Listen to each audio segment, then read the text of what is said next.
आताच्या सत्रात ब्रिगेडियर हेमंत महाजन हे आपल्याशी बोलणार आहेत. त्यांची थोडक्यात ओळख करून देतो. ब्रिगेडियर हेमंत महाजन हे देशाच्या सुरक्षेचा प्रत्यक्ष अनुभव असलेले असे वक्ते आज आपल्याला लाभलेले आहेत. त्यांनी MSc नंतर डिफेन्स स्टडीजमध्ये MPhil देखील केलेलं आहे. डेहराडूनच्या इंडियन मिलिटरी अकॅडमीमधून प्रशिक्षण घेतल्यानंतर 1975मध्ये ते 7 मराठा लाईट इन्फंट्रीमध्ये दाखल झाले. जम्मू काश्मीर, पंजाब, ईशान्य अशा इथल्या लष्कराच्या अनेक मोहिमांमध्ये ते सहभागी होते. जम्मू काश्मीरमध्ये दहशतवादाची तीव्रता फार वाढलेली असतानाच्या काळामध्ये त्यांच्या बटालियनने उत्कृष्ट कामगिरी बजावली होती. या काळात त्यांना युद्ध सेवा पदकानं सन्मानित केलं गेलं होतं. 2006मध्ये त्यांनी आर्मी वॉर कॉलेजमध्ये हायर कमांड विंगची फॅकल्टी म्हणून काम केलं. या काळात प्रशिक्षणार्थी अधिकाऱ्यांना युद्धाचं नियोजन, त्याची तयारी व प्रत्यक्ष कारवाई आणि ती देखील आपल्या शेजारी देशांच्या संदर्भात असं बहुमूल्य मार्गदर्शन केलं. याशिवायही त्यांनी या अधिकाऱ्यांना युद्ध व्यवस्थापन, आण्विक, जैविक, रासायनिक युद्ध, देशाच्या विविध भागांमधील दहशतवाद, डाव्यांचा नक्षल्यांसह दहशतवाद, दहशतवाद्यांच्या घुसखोरीला प्रतिबंध करण्याचे उपाय अशा ज्वलंत विषयांवर देखील मार्गदर्शन केलं. राष्ट्रीय सुरक्षेच्या संदर्भात ते देशाच्या विविध भागांमध्ये व्याख्याने देतात. राष्ट्रीय सुरक्षेच्या विषयावरील दूरचित्रवाणीवरील विविध चर्चांमध्ये आपण त्यांना नेहमी पाहतो. राष्ट्रीय सुरक्षेचा विचार करताना सीमेपलीकडून आणि देशांतर्गत अशा दोन्ही प्रकारच्या उभ्या केलेल्या आव्हानांवर त्यांनी विपुल लेखन देखील केलेलं आहे. एरवी आपण म्हणतो की एखादा उत्तम खेळाडू हा उत्तम मार्गदर्शक असेलच असं काही सांगता येत नाही. इथे मात्र आपल्याला एक उत्तम लष्करी अधिकारी उत्तम मार्गदर्शकाच्या स्वरूपात दिसतो. राष्ट्रीय सुरक्षेशी संबंधित महत्त्वाच्या मुद्द्यांचा परिचय करून देण्यासाठी आपल्याला आज असं हे सिद्धहस्त व्यक्तिमत्व लाभलेलं आहे. जाता जाता एक सांगतो, एक उल्लेख आठवला की लेफ्टनंट जनरल KT पारनाईक यांच्यावरील एक्सप्रेसमधल्या एका लेखामध्ये त्यांचा थिंकिंग जनरल असा उल्लेख केला गेला होता. खरोखर विशेष असा तो मला उल्लेख वाटला. आज आपल्याला थिंकिंग महाजन लाभलेले आहेत असं म्हणता येईल. धन्यवाद. किशोरजी नागेंद्रजी करतो त्यांनी ब्रिगेडियर महाजनांचं स्वागत करा.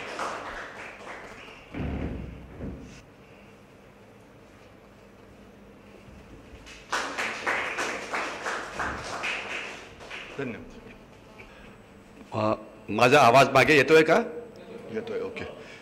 माझा आत्ता परिचय करून देण्यात आला तर त्याच्यामुळे मला खरोखरच छान वाटलं की मी महान व्यक्ती आहे. तर माझी त्यांना विनंती आहे की एकदा हाच परिचय माझ्या बायकोसमोर जरूर करून द्यावा. म्हणजे तिला पण कळेल की तिने किती महान व्यक्तिमत्वाशी लग्न केलेलं आहे. कारण तिला काय असं काही वाटत नाही आहे. तर थोडासा विचारात फरक पडू शकतो. ठीक आहे. तर ते एक पहिलं सुरुवात. आणि दुसरं, ज्यावेळेस मी हा प्रोग्राम बघितला प्रबोधन विचार मंचाचा, तर माझी अवस्था इंडियन क्रिकेट टीममध्ये एक ईशांत शर्मा नावाचा प्लेयर आहे. तो कधी नाईट वॉचमनचं काम करतो होतो की 2 महान फलंदाजाच्या मध्ये येऊन तो काहीतरी थोडा वेळ आपला बॅट हलवतो. तर तसा माझा प्रकार झाला की माझ्या आधी येणारे अनेक तज्ज्ञ, नंतर येणारे अनेक तज्ज्ञ, अनेक महत्त्वाचे विषय आणि मध्ये मला घालण्यात आलेलं आहे. आणि खास तर आफ्टरनून सेशनमध्ये की ज्यावेळेला झोप चांगली येते. तर संपवून टाकली का? बरं. ओके. कारण जनरली आम्ही कॉलेजमध्ये गेलो की कॉलेजचे प्रोफेसर पहिले दार बंद करतात. का बरं? म्हणजे साहेब तुमचं भाषण ऐकलं की लोक बाहेर पटापट निघतात, तर त्यांनी बाहेर जाऊ नये म्हणून दारच बंद केलं जातं. तर ठीक आहे, आता दार उघडं आहे तसं, पण हरकत नाही. ओके. मला विषय दिलेला आहे म्हणजे देशाची सुरक्षा. त्याचे अनेक पैलू आहेत आणि एक 40-45 मिनटं 1 तास मला बोलण्याचा वेळ दिलेला आहे. आपण सगळ्याविषयी बोलू. पण मी आज सुरुवात करतो अफगाणिस्तानविषयी, कारण आज हा देशाला असलेला एक मोठा धोका आहे. आणि नंतर मग मी भारताची अंतर्गत सुरक्षा, बाह्य सुरक्षेच्याविषयी बोलीन आणि वेगवेगळे धोके, मग काश्मीर आहे, ईशान्य भारत आहे, सगळ्याविषयी आपण बोलण्याचा प्रयत्न करू. आता हा आहे अफगाणिस्तान. नकाशा आपल्यासमोर आपल्याला दिसतो आहे. आणि अफगाणिस्तानच्या बाजूला वरच्या भागाला सेंट्रल एशियन रिपब्लिक्स आहेत. आपण बघाल तुर्कमेनिस्तान आहे, तजिकिस्तान आहे, वरती उझबेकिस्तान आहे, खालच्या बाजूला पाकिस्तान आहे. सर्वात मोठी सीमा ही पाकिस्तानची आहे. आणि मग थोड्या या बाजूला इराण वगैरे आहे. जी अफगाणिस्तानची लोकसंख्या ही 3 कोटीच्या आसपास आहे. तर मी त्याच्या जास्त डिटेलमध्ये जात नाही. मी फक्त आपल्याला एवढंच सांगण्याचा प्रयत्न करतो की अफगाणिस्तानकडे याच्यावरती तुमच्याकडे बोलण्याकरता एक वेगळे तज्ज्ञ येणार आहेत की याचा जगावरती काय परिणाम होईल, भारतावरती काय परिणाम होईल, या 2-3 गोष्टींविषयी फक्त आपण बोलण्याचा प्रयत्न करू. सध्या काय झालेलं आहे की सध्या भारत हा तालिबानमय झालेला आहे. म्हणजे एक अशी समजूत करून दिलेली आहे आपली मीडियानी किंवा तज्ज्ञांनी की तालिबानची उंची 10 फूट आहे.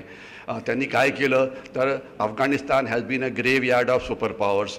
19व्या शतकामध्ये ग्रेट ब्रिटन 4 युद्ध लढलं, अफगाणिस्तानमध्ये जाऊन त्यांचा पराभव झाला, तर पहिली महाशक्ती हरली.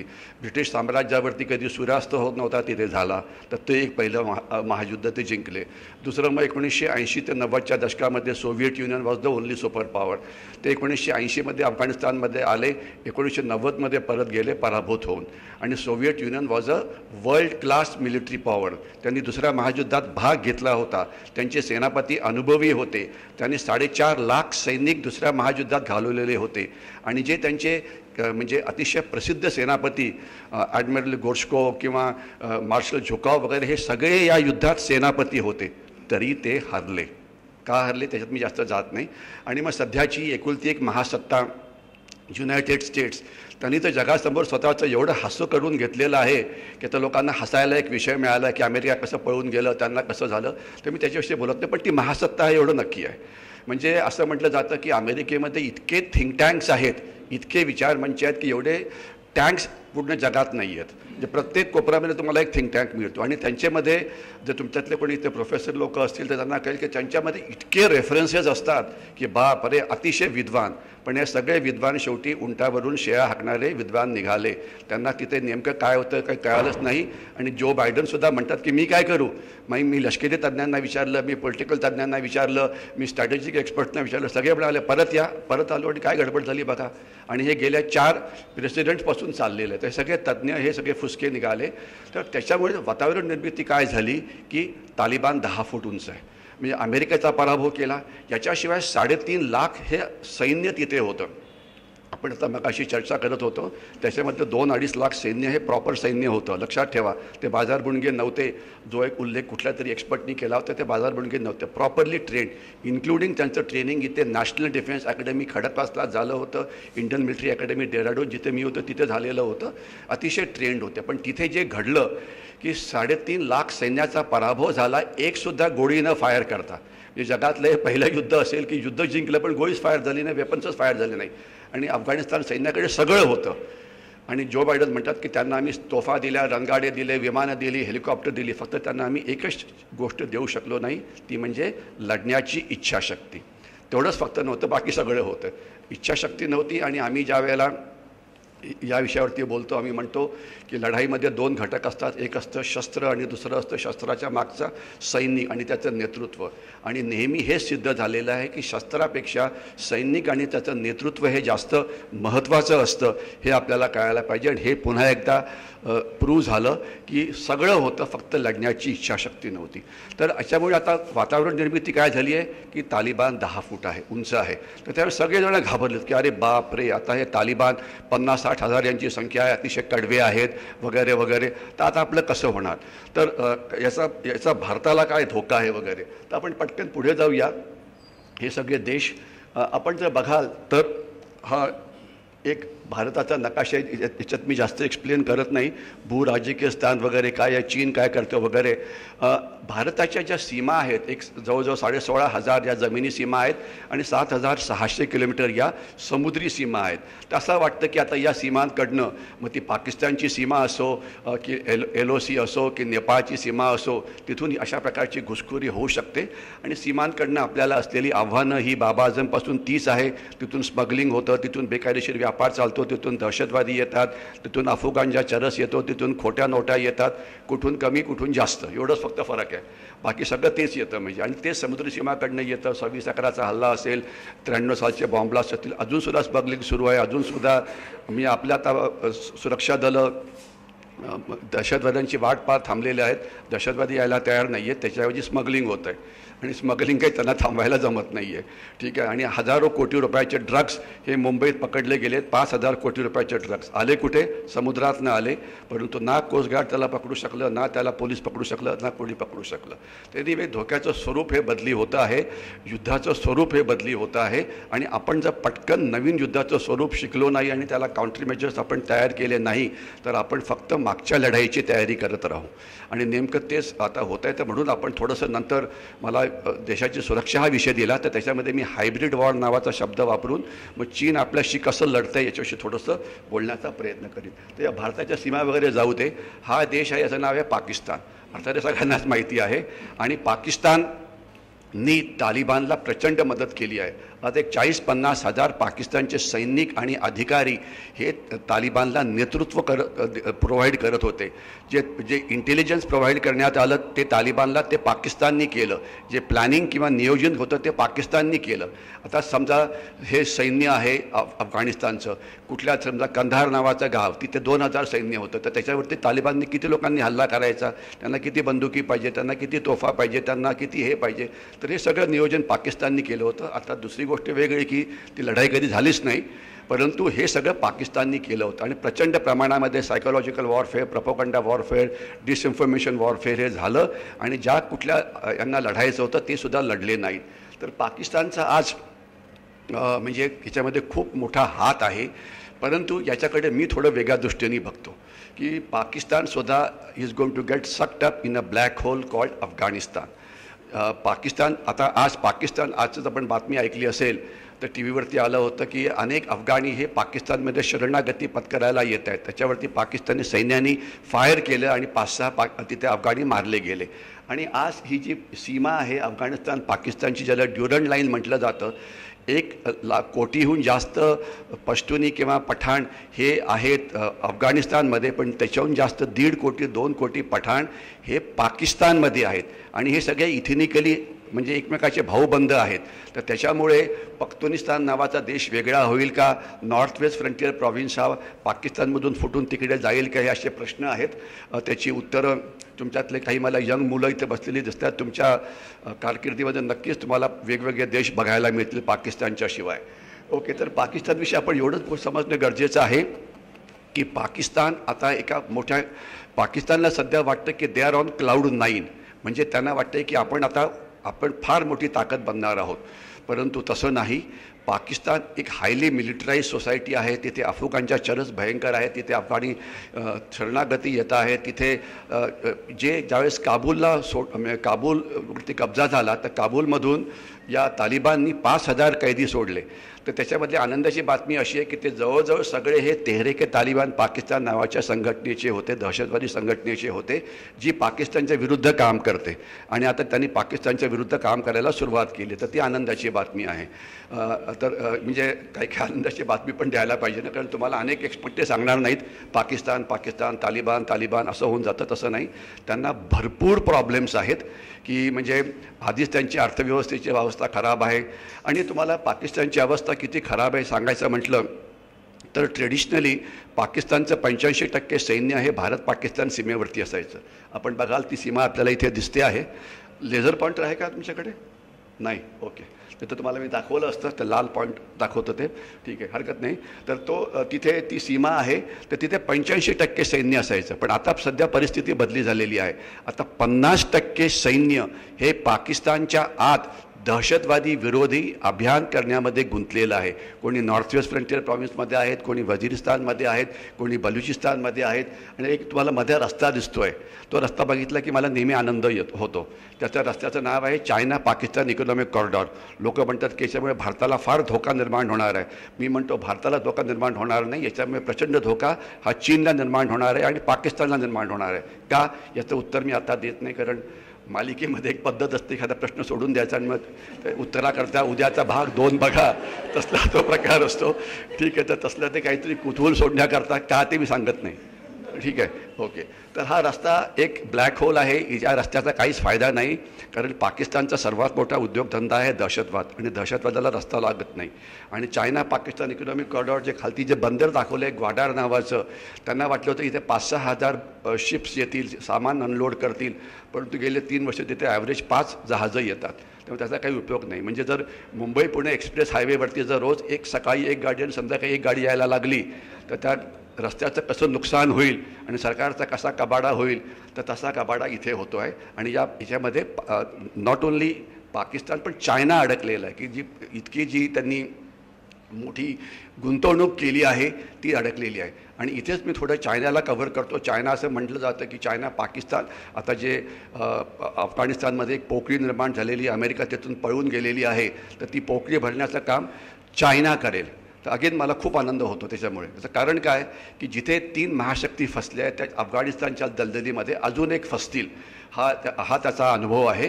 कारण कारण अफगाणिस्तान आणि AfPak area has been a graveyard of super powers. त्याच्यात काही डाऊट नको. तर आता हे आपल्याला येणाऱ्या दिवसामध्ये कळेल. आणि याच्या 2 गोष्टी आहेत. एक तर काही तज्ञ येऊन तुम्हाला सांगायचा प्रयत्न करतील की अरे बापरे, अफगाणिस्तानमध्ये $3.5 ट्रिलियन किमतीची तिथे मिनरल्स आहेत, रेअर आहे, तिथे गॅस आहे, तिथे तेल आहे, हे आहे ते आहे. अरे मग आतापर्यंत काढलं का नाही बाहेर कोणी? 20 वर्ष अमेरिका इथे राज्य करत होती. ती जगाची टेक्नॉलॉजिकल पॉवर आहे. त्यांनी एक पण तेल काढलं नाही बॅरल्सचं, ना त्यांनी कुठलं रेअर मिनरल काढलं. तर त्यांना काय जमलं नाही का? The best corporate world, the best technicians, the best scientist, the best technology ही अमेरिकेकडे आहे. तर त्यांना जर काढता आलं नाही आणि जर चीनला काढता आलं तर त्यांना सलाम मुश्किल आहे. कारण तिथे कॉस्ट ऑफ एक्स्ट्रॅक्शन इतकी हाय आहे, तिथे एवढा करप्शन आहे, तिथे इन्फ्रास्ट्रक्चरचं एवढं प्रॉब्लेम आहे की चीनलासुद्धा तिथे प्रॉब्लेम होणार आहे. आणि सर्वात जास्त प्रॉब्लेम चीनला असं वाटतं की हा जो रस्ता आहे चायना पाकिस्तान इकॉनॉमिक कॉरिडॉर, तो त्यांना जोडायचा आहे कोणाशी? काबूल, जी राजधानी आहे अफगाणिस्तानची. तर काबूल थोडं नकाशाच्या बाहेर गेलं, पण तुम्हाला कल्पना आहे कुठे येते. आता पहिले एक सफेद हत्ती याला दुसऱ्या सफेद हत्तीशी जोडायचं. तिथे अफगाणिस्तानमध्ये कशा करता, तिथे कुठे किती गाड्या चालतात हो शेवटी, तिथे जवळजवळ काहीच चालत नाही. आणि तिथून त्यांना घेऊन जायची त्या रस्ता सेंट्रल एशियन रिपब्लिक्सकडे, म्हणजे कझाकिस्तान, किर्गिस्तान. अरे त्यांची अर्थव्यवस्था सध्या त्याला प्रॉब्लेम आहे. तर म्हणजे 3 पांढरे हत्ती ते एकमेकाला जोडले तर चीनचं कसं नुकसान होईल हे आपल्याला येणाऱ्या काळामध्ये कळेल. भारत चीन सीमावर सगळं जाऊ दे, कारण चीन याचा अर्थ तुम्ही नंतर कोणाला तरी विचारा की दावत ए इस्लामी अफगाणिस्तान काय होतो, मी सांगणार नाही. तर हा अफगाणिस्तानचा नकाशा आणि हे सगळे देश ज्यांच्याशी त्यांची सीमा जोडली गेलेली आहे हे तर मी दाखवलं. परंतु हे जे आता पुढचं दाखवतो आहे ते जास्त महत्त्वाचं आहे. अरे यायलाच तयार नाही, येते ओके ठीक आहे. हा जो नकाशा आहे हा जास्त महत्त्वाचा आहे. हा नकाशा काय दाखवतो आहे की अफगाणिस्तानमध्ये ज्या वेगवेगळ्या जाती जमाती आहेत त्यांचं कॉम्पोजिशन. आपण ज्या वेळेला तालिबान म्हणतो, तालिबान बेसिकली पश्तून्स आहेत किंवा पठाण्स आहेत किंवा पख्तून्स आहेत. हे त्यांचं मुख्य जाती जमाती आहे. आपण बघाल तर तिथे 42% आकडेवारी दिलेली आहे. अर्थात ही आकडेवारी 2010ची आहे, कारण दर 10 वर्षांनंतर सेन्सस होतं. तर आत्ता काय अजून समजा एक 20-25% ती वाढली असेल. परंतु अफगाणिस्तानमध्ये इतर जाती जमाती या मेजॉरिटीमध्ये आपण जर बघाल तर उझबेकी 12% आहे, तजिकी जे आहे ते 24% आहेत. हे मध्ये आलं नाही. हजारा हे काय 10-12% जे काय असेल ते मला इथून नीट दिसत नाही आहे, पण जे आपल्याला ते आकडेवारी बघता येईल. तर हे सगळे जे नॉन पख्तुनी आहेत, नॉन पठाण आहेत, हे एकत्र येऊ शकतात असं वाटतं. आणि त्याचं नाव आपण मध्ये घेतलं होतं अहमद शाह मसूद किंवा अहमद मसूद किंवा तजिकिस्तान त्यांना मदत कसं करतो आहे, पंजशीरमध्ये व्हॅलीमध्ये काय होतं आहे याच्याविषयी आता बोलायची गरज नाही आहे. परंतु ते जे नॉर्दर्न अलायन्स नावाचा जो एक भाग होता तो पुन्हा तयार होतो आहे. अफगाणिस्तानमध्ये एक गृहयुद्ध होऊ शकतं. आणि एक आपल्याला आता फक्त भारतावरती केंद्रित करूया पुढचे 2 मिनटं आणि मग मी पटकन पुढच्या विषयाकडे वळतो की तालिबानपासून भारताला धोका किती आहे. आणि तालिबाननी जर 3 महासत्तांचा पराभव केला आणि एकाचा पुढच्या वेळात होणार आहे असं मीच म्हणत होतो, तर भारताचं काय? कारण आपल्याला बाकी लोकांशी काय घेणं देणं, आपण फक्त भारताविषयी बोलू. तर भारताचं असं आहे की भारत आणि अफगाणिस्तानचे पठाण किंवा पाकिस्तानमधले पठाण यांचा खूप जवळचा संबंध आहे. आणि आपण फक्त मी महाराजा रणजित सिंगच्या वेळेला काय झालं याच्याविषयी बोलत नाही. मी फक्त पोस्ट इंडिपेंडन्स इथून सुरुवात करतो. 1947 साली भारत स्वतंत्र झाला. आणि जसा भारत स्वतंत्र झाला लगेच पहिलं युद्ध सुरू झालं पाकिस्तानशी, ज्याला आपण भारत पाकिस्तानचं पहिलं युद्ध म्हणतो. 1 वर्ष ते चाललं. आणि या एका वर्षामध्ये काय झालं तर पाकिस्तानी सैन्य हे लढाई लढत नव्हतं. त्यांनी 20,000 ते 25,000 टोळीवाले तिथे पाठवले होते लढाई करण्याकरता. हे टोळीवाले कोण होते? हे बेसिकली पठाण होते, पख्तुनी होते किंवा पश्तुनी होते. पठाण, पश्तुनी, हे सगळा एकच प्रकार आहे. आणि त्यांना भारतीय सैन्य त्यावेळेला काश्मीरमध्ये नव्हतं. ती लढाई कशी झाली हे सांगायला वेळ नाही, परंतु एवढंच कळायला पाहिजे की त्यांना मारण्यात आलं. भारतीय सैन्याच्या एका डिव्हिजननी त्यांना मारलं. आणि काश्मीरचा इतिहास आपल्याला पुढे माहिती आहे, काश्मीर भारतामध्ये आला वगैरे वगैरे. तर तो पठाणांचा भारतीय सैन्याने केलेला पहिला पराभव होता. आता दुसरं युद्ध पाकिस्तानशी आपलं झालं 1965 साली. ते युद्ध तुम्हाला माहीत असेल, परंतु हे युद्ध सुरू व्हायच्या आधी, ते युद्ध ऑक्टोबरमध्ये झालं होतं, पारंपरिक युद्ध ज्याला म्हणायचं. त्याच्या आधी एक ऑपरेशन लॉन्च करण्यात आलं ज्याचं नाव होतं ऑपरेशन जिब्रॉल्टर. तर जिब्रॉल्टर काय आहे याच्याविषयी मी बोलत नाही, परंतु त्याच्यामध्ये लढाई ती काय होती, त्यांना पुन्हा पाकिस्तानने 25-30 हजार पठाणांना पकडलं. त्यांना मेजर जनरल अख्तर म्हणून त्यांचे एक सेनापती होते, त्यांच्या हाताखाली त्यांना देण्यात आलं. त्यांचे 12 फोर्सेस तयार करण्यात आले. प्रत्येक फोर्सेसमध्ये 4 ते 6 कंपनीज होत्या. प्रत्येक कंपनीमध्ये 100 ते 120 पठाण्स होते. भारतात आले, भारतात म्हणजे काश्मीरमध्ये, आणि 3 महिने त्यांनी गोंधळ करण्याचा प्रयत्न केला. 3 महिन्यात त्याला भारतीय सेनेने सगळ्यांना मारलं किंवा पकडलं. म्हणजे दुसरा वेळा हा पाकिस्तानच्या पठाणांचा भारतीय सैन्याने केलेला पराभव. आणि तिसरं काय, तर पाकिस्तानचे त्यावेळेला सर्व कोण होते, तर ते होते फील्ड मार्शल अयूब खान, ज्याला थोडंसं युद्धाविषयी माहिती आहे. फील्ड मार्शल अयूब खान हे पठाण होते. तर त्यांचा तिथे पराभव झाला होता आणि मग त्यांनी ताश्कंदला कशी ती ॲग्रीमेंट सही केली याच्याविषयी कल्पना आहे. 1971च्या आपण ज्यावेळेला लढाईविषयी बोलतो, तर 1971चं एक अतिशय असं म्हणजे सर्वात महत्त्वाचा फोटोग्राफ आहे, ज्यामध्ये आपल्याला काय दिसतं की आपले लेफ्टनंट जनरल जगजीत सिंग अरोरा यांच्यासमोर पाकिस्तानचे लेफ्टनंट जनरल A.K. नियाझी हे शरणागतीवरती सही करतायत. आणि A.K. नियाझी कोण होते, तर थोडक्यात ते पठाण होते. तर पठाणाला आपण पुष्कळ वेळा पिटलेलं आहे, यावेळेला सुद्धा पिटू.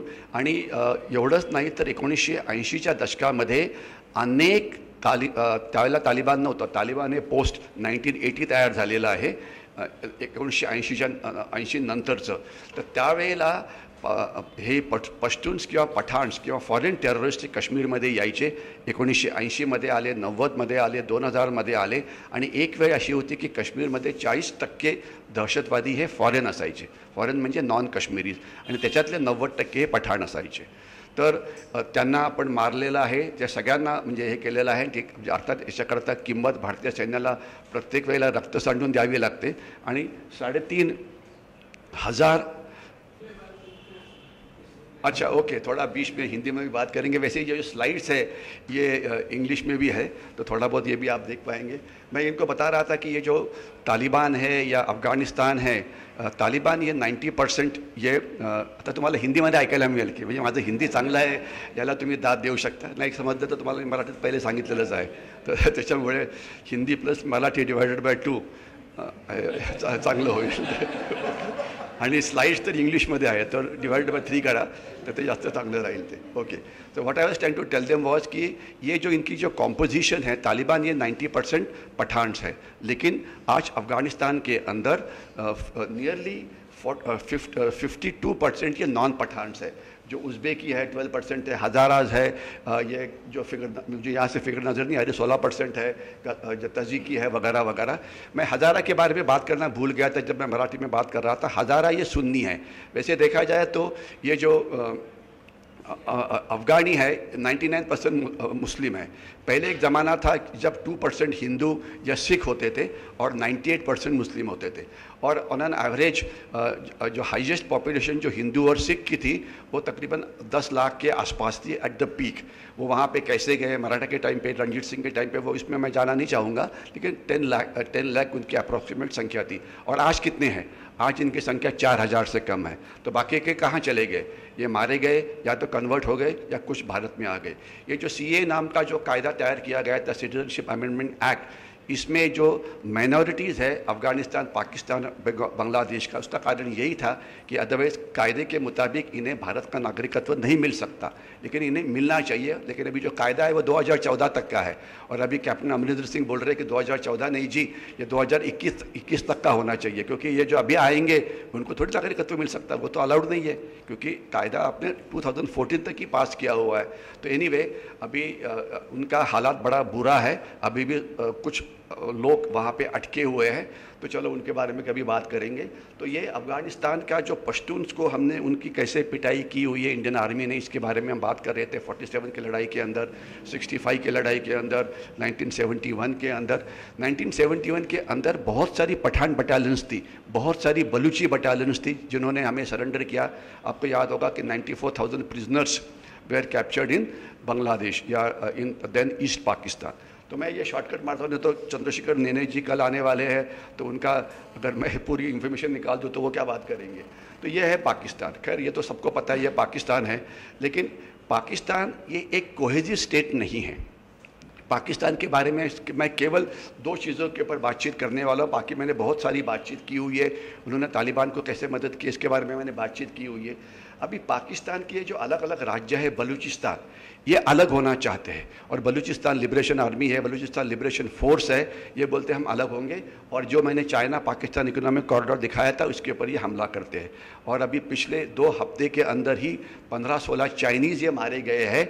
और ये जो रोड है 4,500 किलोमीटर की, उसकी रक्षा करने के लिए तकरीबन 2 डिवीजन्स पाकिस्तानी आर्मी की वहाँ पे डिप्लॉयड है। याद होगा कि 50% Pakistani army is deployed in carrying out anti terrorist operation. तो बहुत बिजी रखा है उनको हमने, तो वो ये कर रहे हैं। तो बलूचिस्तान अलग होना चाहता है। नीचे सिंध है, जियो सिंध मूवमेंट वहाँ पे चल रही है, उनकी प्रॉब्लम है।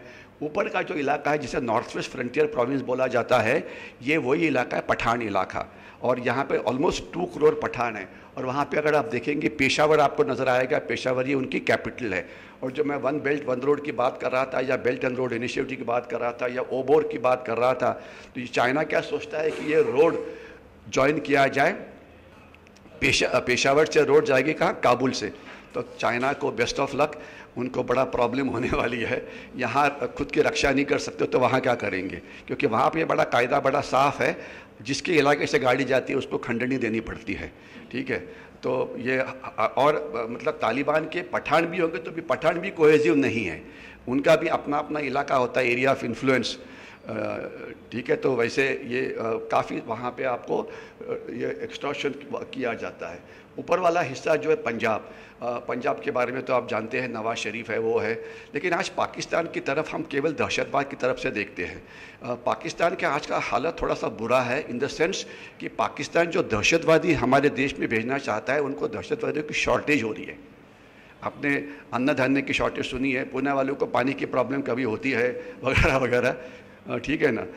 तो लेकिन इनको अभी दहशतवादियों की शॉर्टेज हो रही है, क्योंकि ट्रेडिशनली 90% दहशतवादी ये पठान होते थे। अभी पठान बोलते हैं कि हम क्यों दहशतवादी बने, सब जो पाकिस्तान के बाकी स्टेट्स हैं वो क्यों नहीं शेयर करते हैं। अगर आपने पाकिस्तान में 4,000 दहशतवादी भेजने हैं तो सबको अपना अपना परसेंटेज देने दो ना, पठान ही मारे जाएंगे। तो वो तो नहीं आप ही जाओ, तो अभी वो जाने के लिए तैयार नहीं है, वो अपना एक अलग देश चाहते हैं जिसका नाम है पख्तूनिस्तान। तो शायद ये एक अलग देश हो सकता है आने वाले दिनों में। और दूसरी बात यह है कि सिंध वाले आने के लिए तैयार नहीं हैं, बलूचिस्तान वाले तो लड़ाई उल्टा ही कर रहे हैं, और सबसे बुरी बात कि पाकिस्तानी ऑक्यूपाइड कश्मीर जिसे वो बोलते हैं वो भी आने के लिए तैयार नहीं है। तो फिर जाएगा कौन दहशतवादी बन के, ठीक है। तो शॉर्टेज हो रही है। तो अभी इसमें तालिबान का हाथ बड़ा है, इसीलिए कि Taliban is grateful to Pakistan, इसलिए वो लोग आएंगे। लेकिन क्या होता है कि ये 50-60 हज़ार तालिबानी है, उनको अलग अलग कामों पे लगाया जाएगा। लड़ाई लड़ना बहुत आसान है, लेकिन उसके बाद कंट्री चलाना ये बहुत डिफ़िकल्ट है। क्योंकि जब तालिबान की जो इकोनॉमी होती थी, जो जिससे हम इनफॉर्मल इकोनॉमी बोल सकते हैं, वो क्या था, 1.5 बिलियन डॉलर्स इकोनॉमी थी। इनकम, सोर्स ऑफ इनकम क्या था, अफू गांजा चरस, एक्सटॉर्शन, और जो मदद, आर्थिक मदद मिलती है फ्रॉम इस्लामिक कंट्रीज या फ्रॉम वेरियस NGOs इस्लामिक या जो भी होंगे वो, ये बेसिकली उनका ये था।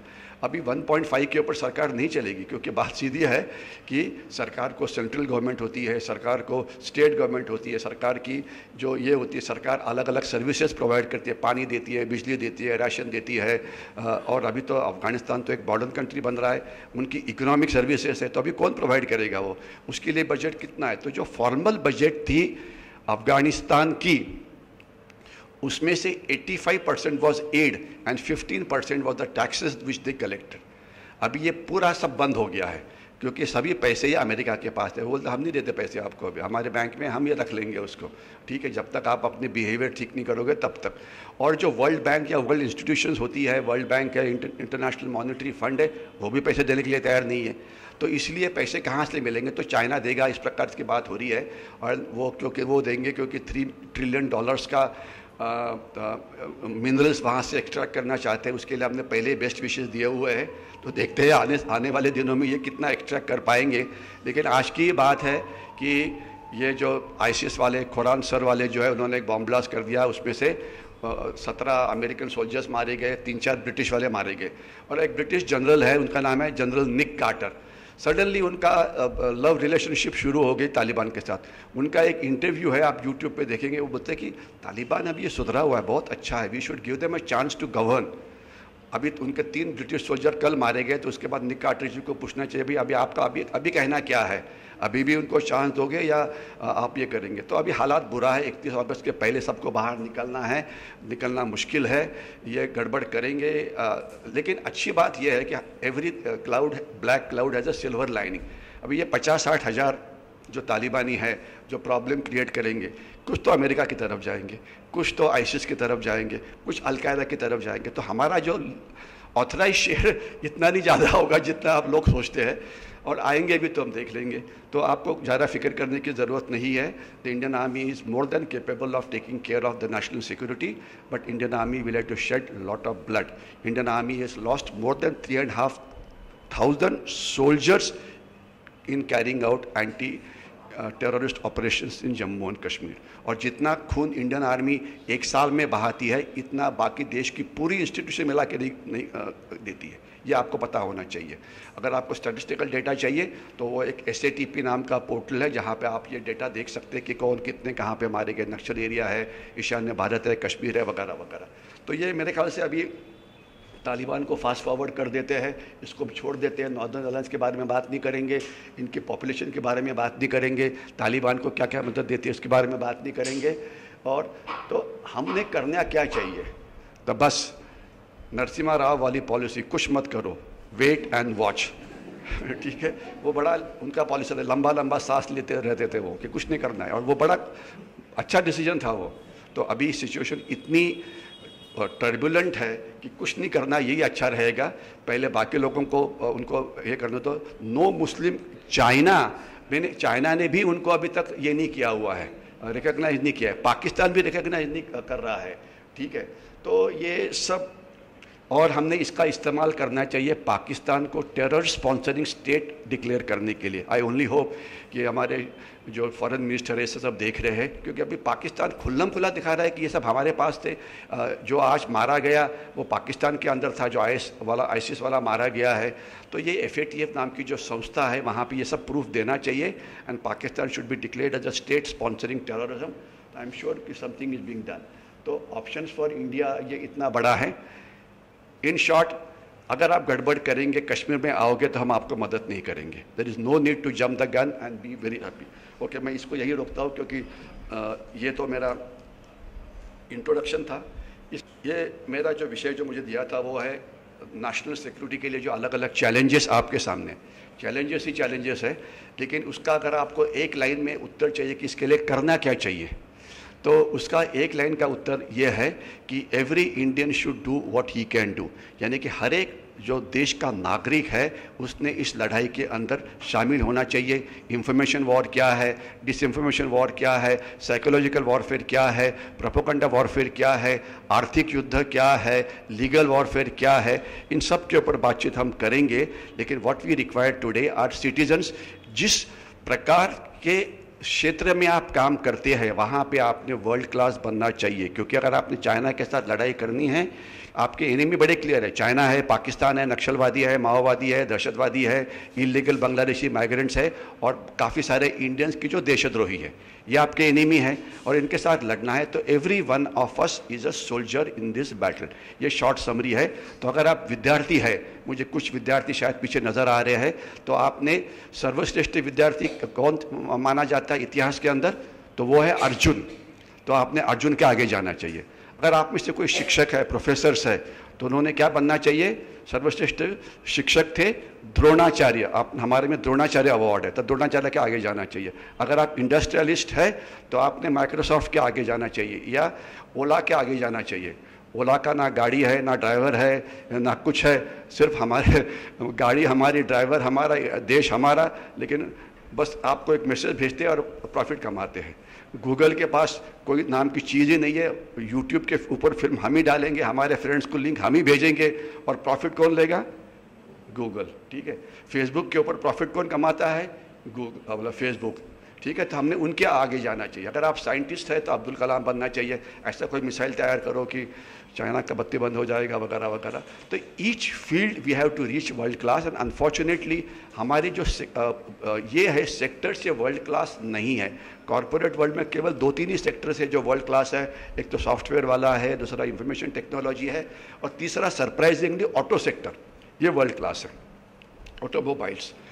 लेकिन हमें हर एक फील्ड में वर्ल्ड क्लास बनने की ज़रूरत है, क्योंकि इससे काम नहीं बनेगा कि कुछ लोग फ्यू गुड पीपल, अभी तक देश का हाल क्या हुआ है कि few good people have led the country. ये फ्यू गुड पीपल से चाइना की लड़ाई नहीं लड़ पाएगी आप लोग। आपको हर एक अलग अलग क्षेत्र में अच्छा बनना पड़ेगा। तो चलो हम इसके बारे में बात करेंगे। तो ये अभी ये हैंग क्यों हो गया है? ये इसका भी मूड होता है, थोड़ा इसको आगे हिलाओ ज़रा, एक दबाओ आगे वाला। हाँ, अभी हो गया। Okay okay okay. या क्या होता है कि उसको वो सो जाता है, ठीक है, जैसे उनकी भाषा में हैंग हुआ ऐसे बोलते हैं, बोर हो गया कि क्या हो गया। तो आजकल हम कुछ लोग पूछते हैं कि तीसरा महायुद्ध कब होने वाला है, तो उनको बोलना पड़ता है कि तीसरा महायुद्ध शुरू है। अभी जो युद्ध शुरू है इसका नाम है बायोलॉजिकल वर्ल्ड वॉर। आपको पता है कि पूरी दुनिया का जितना नुकसान फर्स्ट और सेकंड वर्ल्ड वॉर में हुआ था, अगर उसको आप इकट्ठा करेंगे तो जो नुकसान अभी ये चाइनीज़ वायरस के कारण हुआ है वो उससे कितना ज़्यादा है। और इंडिया के जितने सारे वॉर्स की टोटल आप करो, जितना नुकसान इन वॉर्स में नहीं हुआ है वो इससे ज़्यादा अभी हुआ है। तो ये जो बायोलॉजिकल वर्ल्ड वॉर चल रहा है, इसमें हम सब सोल्जर्स हैं। क्या करना चाहिए ये सब पुणे वालों को पता है, मेरे ख्याल से यहाँ पुणे वाले ही हैं, लेकिन आधे पुणे वाले उसे फॉलो नहीं करते। वो सोचते हैं कि बाकी फॉलो करें तो ठीक है, मैं तो नहीं करता। ठीक है, और ये जो वायरस है चाइनीज़ वायरस, ये इंटेलिजेंट वायरस है। अभी ये जो चाइनीज़ वायरस के बारे में बोलना अगर शुरू करें 2 साल के बाद तो लोग बोलेंगे क्या बात कर रहे हो यार आप ये, लेकिन ये एक इंटेलिजेंट वायरस है। यानी कि इंटेलिजेंट का मतलब क्या है? गर्मी में मरता नहीं है, गर्मी में भी बढ़ता है, ठंडी में नहीं है मरता, वहाँ पे भी बढ़ जाता है, रेनी सीजन के अंदर भी ये बढ़ जाता है। अदरवाइज आप में से कोई डॉक्टर होंगे तो डॉक्टर आपको बताते हैं कि रेनी सीजन के जो वायरस अलग होते हैं, जो कोल्ड सीजन में वायरस अलग होते हैं। आपको पता ना, वायरल फीवर आ जाता है वगैरह वगैरह। तो ठंडी का वायरस इसमें नहीं होता, गर्मी में नहीं आता, गर्मी का रेनी सीजन में नहीं आता। लेकिन ये वायरस है, ये कुछ बोलते हैं कि ये आर्टिफिशियली इंजीनियर्ड है, इसे आर्टिफिशियल इंटेलिजेंस है, ये जाने के लिए तैयार ही नहीं है।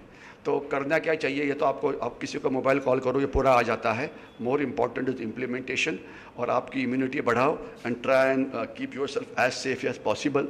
लेकिन ये लड़ाई बहुत चलने वाली है। तो जब हम देश की सुरक्षा की बात करते हैं, ब्रॉडली 2 हिस्सों में बांट सकते हैं। एक्सटर्नल सिक्योरिटी यानी कि बाहर की सुरक्षा, सीमा के बाहर की सुरक्षा, और दूसरा है इंटरनल सिक्योरिटी यानी कि देश के अंदर की सुरक्षा।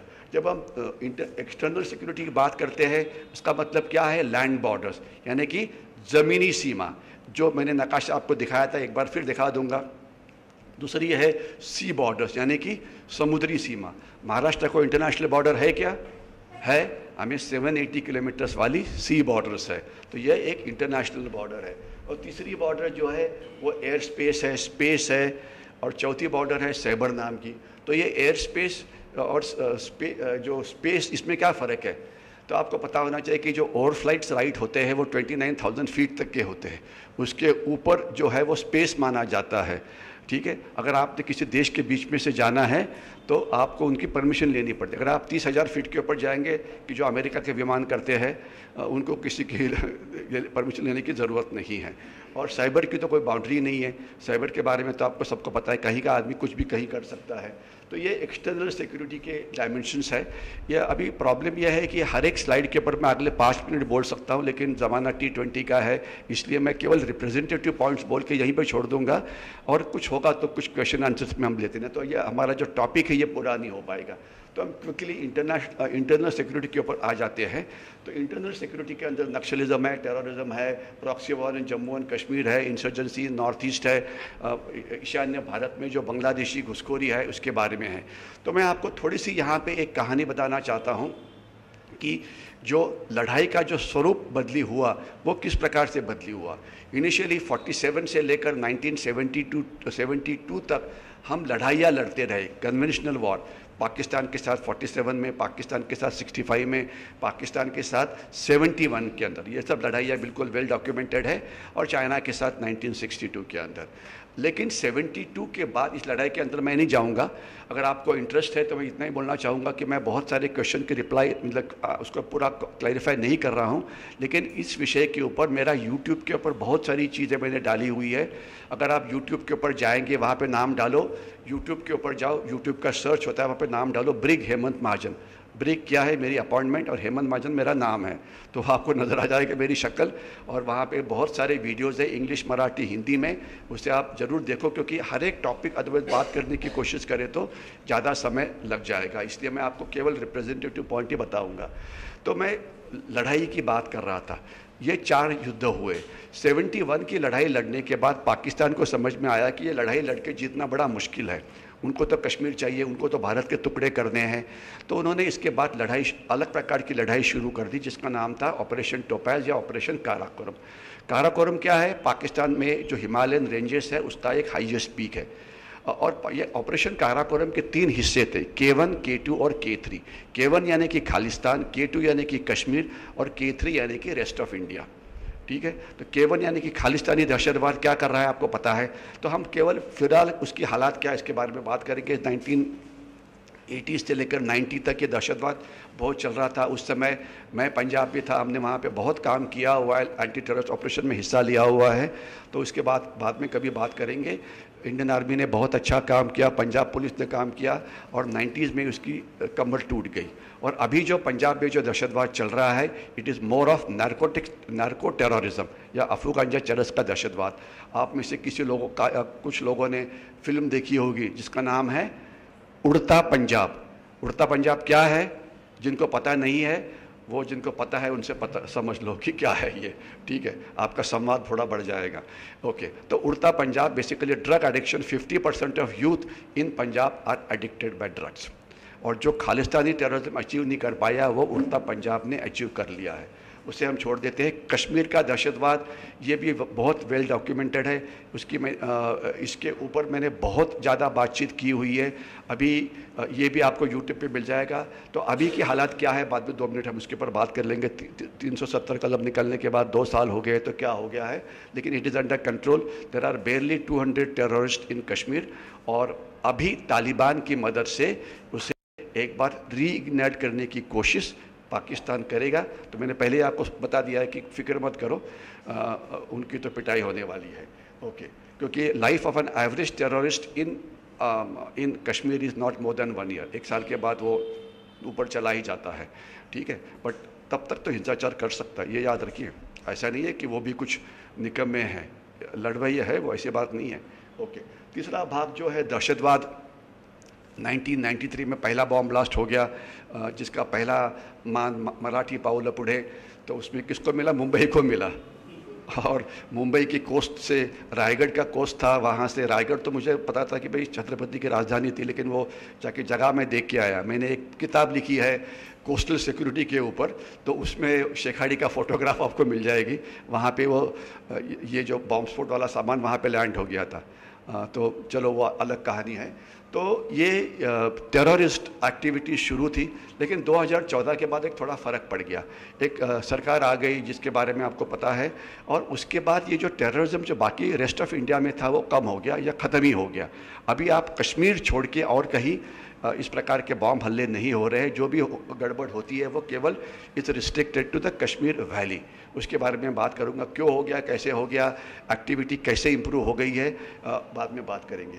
और उसके बाद insurgency in the north east is at all time low, उसके बारे में थोड़ी सी बात करेंगे। लेकिन जो प्रॉब्लम अभी कंट्रोल में नहीं है वो है इलीगल बांग्लादेशी माइग्रेशन।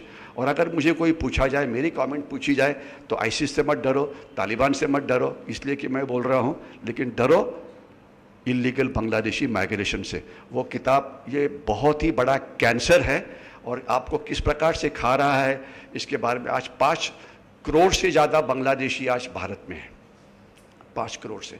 लेकिन हम हमेशा बोलते हैं कि बांग्लादेशी इतने इम्पॉर्टेंट नहीं हैं जितने कि उनके सपोर्टर्स ज़्यादा इम्पॉर्टेंट है।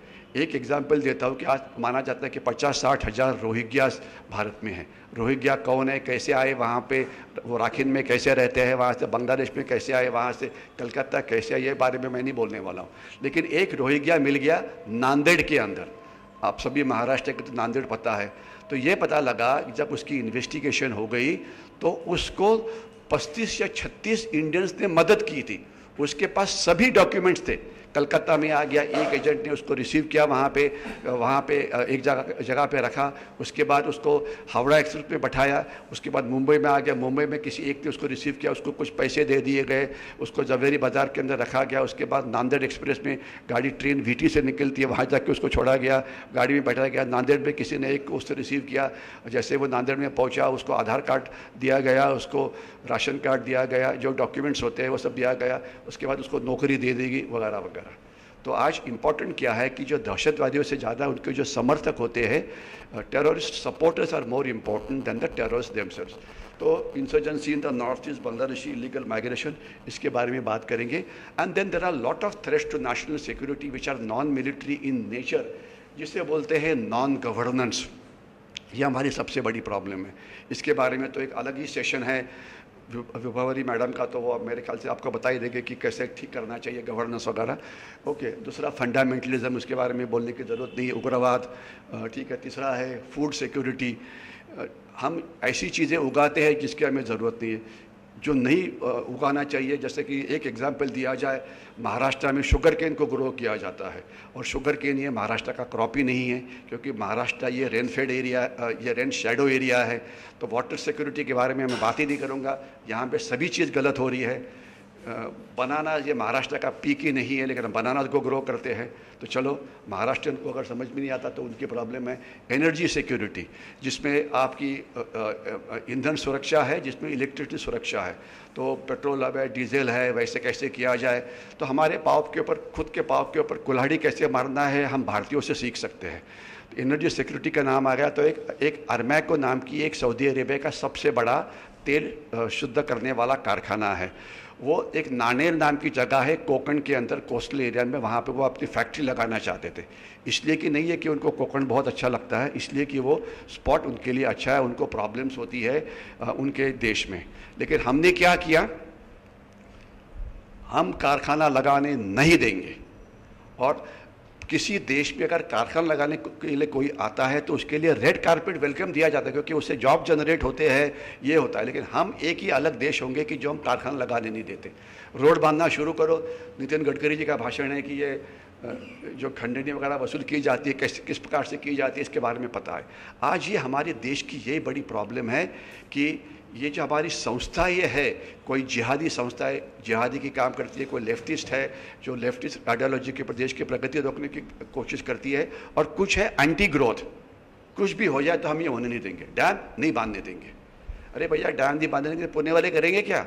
हम इतना सारा पानी पी जाते हैं, ठीक है। तो ये डैम नाम की चीज़ है कि जो बांधना चाहिए। चलो, एनीवे, वाटर सिक्योरिटी है। वाटर सिक्योरिटी के दो हिस्से, एक तो पानी जो बाहर से आता है, एक जो पानी भारत के अंदर है। तो ब्रह्मपुत्रा का पानी है, गैंजेस का पानी है। फिर उसके बाद नारकोटिक्स, यह अलग विषय है। डेमोग्राफिक इन्वेजन, यह अलग विषय है। टेक्नोलॉजी, यह अलग विषय है। एक कोई टाइम कीपर कौन है मुझे पता नहीं है, ज़रा टाइम एक हाथ जरूर रेज करना कि जब टाइम हो जाता है तो, नहीं तो ये गड़बड़, टाइम का गड़बड़ हो जाएगी। और दूसरे वाले जो है, तो हुज कीपिंग टाइम?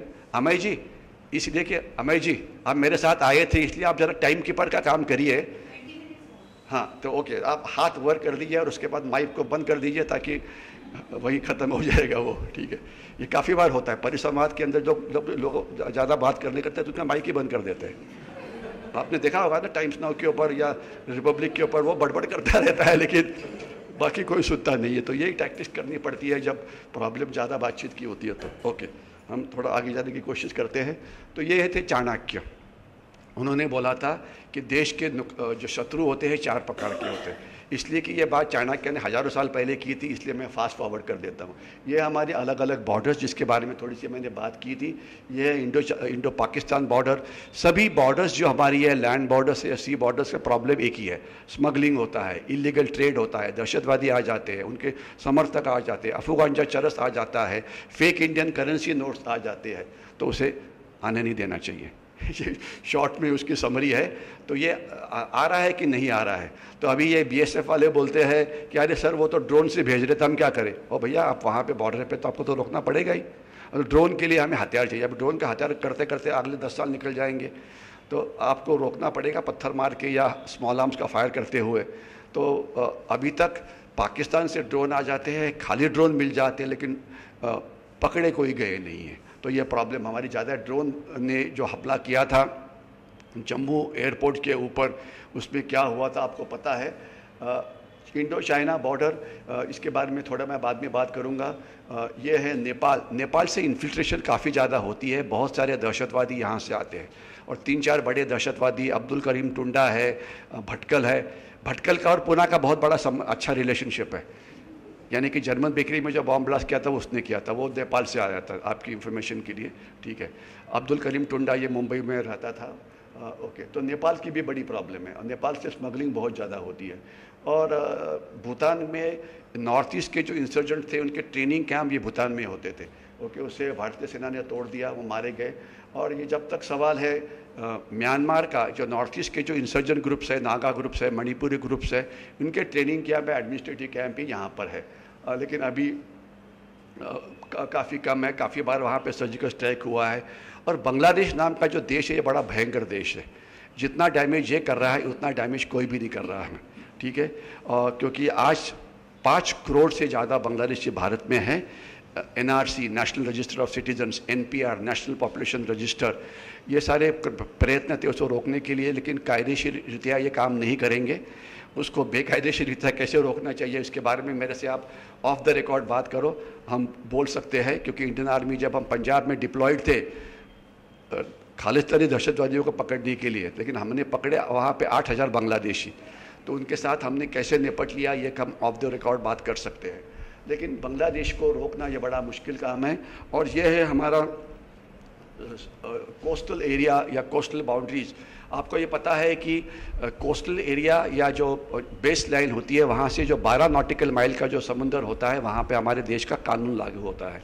तो आप मेरी कोस्टल सिक्योरिटी वाली किताब पढ़ी है या इसके ऊपर मेरे यूट्यूब के ऊपर बहुत सारे वीडियोज़ हैं, वो आप ज़रूर देखिए। तो हमारा कायदा वहाँ पर लागू है और उसकी रक्षा करना महाराष्ट्र पुलिस का काम है, ठीक है। तो महाराष्ट्र पुलिस ने पिछले 4 साल से कितने लोगों को पकड़ा है, तो उसका शॉर्ट आंसर है 0, ठीक है।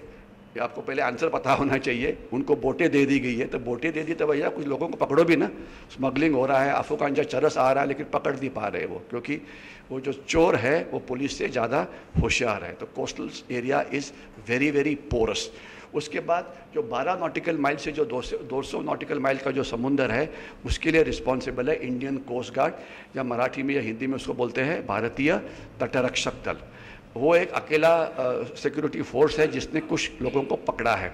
उनके अगर आप वेबसाइट के ऊपर जाएंगे तो नज़र आएगा वहाँ पे कि उन्होंने पिछले अभी कुछ जनवरी या फरवरी महीने के अंदर लक्षद्वीप के समुंदर के अंदर 5000 करोड़ के ड्रग्स पकड़े हुए हैं। It was reported in the media. तो और ये एक इंटेलिजेंस बेस्ड ऑपरेशन था, अच्छी तरह से लॉन्च किया गया और ड्रग्स पकड़े गए। लेकिन आपको पता होना चाहिए कि जो ड्रग पकड़े जाते हैं उससे काफ़ी गुना ज़्यादा ये पकड़े नहीं जाते हैं। बीच में एक चक्कर चल रहा था, क्या नाम है वो, कौन सा हीरो है वो जिसने ड्रग्स खा के आत्महत्या कर ली, सुशांत सिंह राजपूत। तो लोगों को सुशांत सिंह राजपूत ये नॉन इशू है। इशू ये है कि आज भारत के जो सेलिब्रिटी क्लास है वो ड्रग्स के आहारी चले गए हैं। Any higher middle class person, any youth from bigger family, rich family is drugs. Celebrity, वो क्रिकेटर्स हो, वो एक्टर्स हो, वो स्टेज वाले हो, ये हो, फिर उनको डिप्रेशन आ जाता है, ये आ जाता है, वो आ जाता है। तो प्रॉब्लम इज कि हमारे शहरों के अंदर narco terrorism is a bigger threat. और ये जो बंदूक वाला जो टेररिज्म है उसकी फिक्र मत करो। एक बॉम्ब आपके पास फूट गया तो वो आपका बैड लक है, लेकिन ज़्यादा जो प्रॉब्लम है वो नारकोटिक्स टेररिज्म है, और वो हमारे देश में मुंबई में इतना ज़्यादा है, पुणे में इतना ज़्यादा है कि उसको कैसे पकड़ा जाए, ये एक इम्पॉर्टेंट चीज़ है।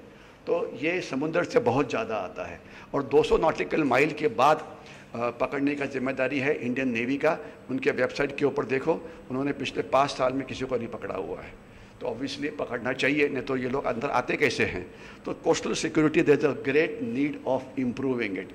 और हमारे जो इम्पोर्टेंट टारगेट्स है वो सब यहाँ पर है। बड़ा शहर मुंबई वहाँ पर है, बड़ा शहर चेन्नई वहाँ पर है, बड़ा शहर अपना क्या बोलते हैं कलकत्ता वहाँ पर है, हमारी रिफाइनरीज वहाँ पर है, हमारी न्यूक्लियर पावर प्लांट्स मुंबई में ट्रॉम्बे नाम की जगह है, वहाँ पे हमारा न्यूक्लियर रिएक्टर है वो वहाँ पर है। समुंदर से कोई रॉकेट लॉन्चर फायर करके कुछ गड़बड़ करता है तो प्रॉब्लम होगी। समुंदर के अंदर हमारे ऑयल प्लेटफॉर्म्स है, उनकी रक्षा कैसे की जाती है। तो कोस्टल सिक्योरिटी के ऊपर में बात करने के लिए आप अभी समय नहीं है, लेकिन आप यूट्यूब के मेरे ज़रूर जाइए, वहाँ पर उसके ऊपर बहुत कुछ लिखा हुआ है करना क्या चाहिए। बिकॉज प्रॉब्लम्स जो है, जो चैलेंजेस है, ये सबको बाय एंड लार्ज पता होते हैं, लेकिन व्हाट इज़ मोर इम्पॉर्टेंट कि सो व्हाट किया क्या जाए। तो उसमें से एक जो चीज़ है जिसमें आप सबका कोऑपरेशन ज़रूरत है कि an average citizen has to become eyes and ears of India's security agencies. शहर में है तो कहाँ पे क्या गड़बड़ चल, क्योंकि किसी बस्ती में कोई गड़बड़ चल रही है, नारकोटिक्स है, खोटी नोटें आ रही है, कोई बदमाश काम कर रहा है, तो बाय एंड लार्ज ये बस्ती में पता लगता है, ठीक है। लेकिन कोई भी nobody wants to bell the cat कि मैं नहीं करता हूँ, ठीक है। तो ये थोड़ा सा वो कैसे किया जाए। लोग पुलिस से डरते हैं क्योंकि पुलिस फिर बोलते हैं कि तूने क्यों रिपोर्ट किया। तो मैं आपको 2 रामबाण उपाय बताना चाहता हूँ, क्योंकि पुलिस से डरना कैसे नहीं, ठीक है, अच्छा काम भी करने के डरना भी नहीं है। तो आजकल एक EFIR नाम का प्रकार शुरू हो गया है, आपको पता है EFIR आप कहीं से भी लॉन्च कर सकते हैं, आपको कोंडवा पुलिस स्टेशन में जाने की ज़रूरत नहीं है। आप समझते हैं, मैं बच्चा हूँ कलकत्ता में या शिलोंग में, वहाँ से मैं EFIR दर्ज कर सकता हूँ कि मेरी कंप्लेंट ये है कि कोंडवा में ड्रग्स यहाँ है। दूसरा, पुलिस FIR लेते ही नहीं है। तो अगर आप कोई अच्छा काम करना चाहते हैं तो ये मेरा रामबाण उपाय मुझे 2 साल पहले पता लगा, वो ये है कि आप अगर कंप्लेंट कोई ले नहीं रहा है पुलिस मतलब, तो आप 100 नंबर को रिंग करो और बोलो मेरी ये कंप्लेंट है। खट करके एक QRT की आवाज़ आ जाती है, वो आपका रिकॉर्ड करती है और उसके ऊपर IPS ऑफिसर का लक्ष्य होता है, तो उनको वो उसे आगे ले जाना ही पड़ता है। तो आप लास्ट साल पूना ने 8000 मोबाइल खोए हुए हैं, इस प्रकार की रिपोर्ट आई थी। अभी हर एक को FIR लॉन्च करना पड़ता है और पुलिस FIR देते ही नहीं है। और अगर आपका मोबाइल गलत काम से इस्तेमाल हो गया तो प्रॉब्लम तो आपकी है। तो इसलिए फॉर योर ओन, मोबाइल तो मिलना मुश्किल ही है, लेकिन for your own security you need to tell people कि भाई लैपटॉप चला गया, हैक हो गया, उसका इस्तेमाल कर लिया किसी गलत काम के लिए, तो फिर क्या होगा। तो ये EFIR और 100 नंबर को रिंग करना, ये ज़रूर याद रखना कि वहाँ पे आपको बिना कोई त्रास हुए ये चीज़ आप कर सकते हैं। तो ये सागरी सुरक्षा ये एक अलग विषय है। लेकिन हमारे देश में क्या सब विचारवंत बने हुए हैं। विचारवंतों की ज़रूरत कम है, लेकिन ज़्यादा ज़रूरत है कि जो एक्शन करने वाले हैं, कि कुछ ना कुछ करना चाहिए। तो हमने करना क्या चाहिए, तो हम थोड़ी सी इंटरनल सिक्योरिटी के बारे में बात करते हैं। ये सब जाने दीजिए, दहशतवाद कैसे हुआ। एक ये वाक्य ज़रूर देखिए, ISI नाम की पाकिस्तान की गुप्तहेर संस्था, ब्लीडिंग इंडिया बाय 1000 कट्स, लेकिन उसके बाद का जो आगे वाला है वो देखिए, बाय 1000 एजिटेशंस। दहशतवाद क्यों किया जाए। अभी एक शेतकरी आंदोलन नाम का एक आंदोलन चल रहा है। अभी दहशतवादी हमला पूना में हुआ, कितना नुकसान हुआ पूना का। जर्मन बेकरी में एक बिल्डिंग का थोड़ा सा वॉल गिर गया, कुछ लोग मर गए, तो हज़ारों में नुकसान हुआ। लेकिन जो शेतकरी आंदोलन नाम का एक आंदोलन चल रहा है, किसी भी शहर के अंदर आने के लिए 5-6 रास्ते होते हैं। जैसे पूना का एग्जाम्पल लिया जाए, पूना में आप वाया सातारा आ सकते हैं, वाया मुंबई आ सकते हैं, वाया सोलापुर आ सकते हैं, वाया सासवड़ा आ सकते हैं, और वाया कोई एक 2 रास्ते होंगे। अगर ये एक रास्ता ब्लॉक हो जाता है तो जो सिटी को लगने वाली हर एक चीज़ ये बाहर से आती है, सब्जी हो, दूध हो, वगैरह वगैरह। अगर एक दिन आप रास्ता ब्लॉक करो तो कीमतें 10%, 15%, 20% बढ़नी शुरू हो जाती है।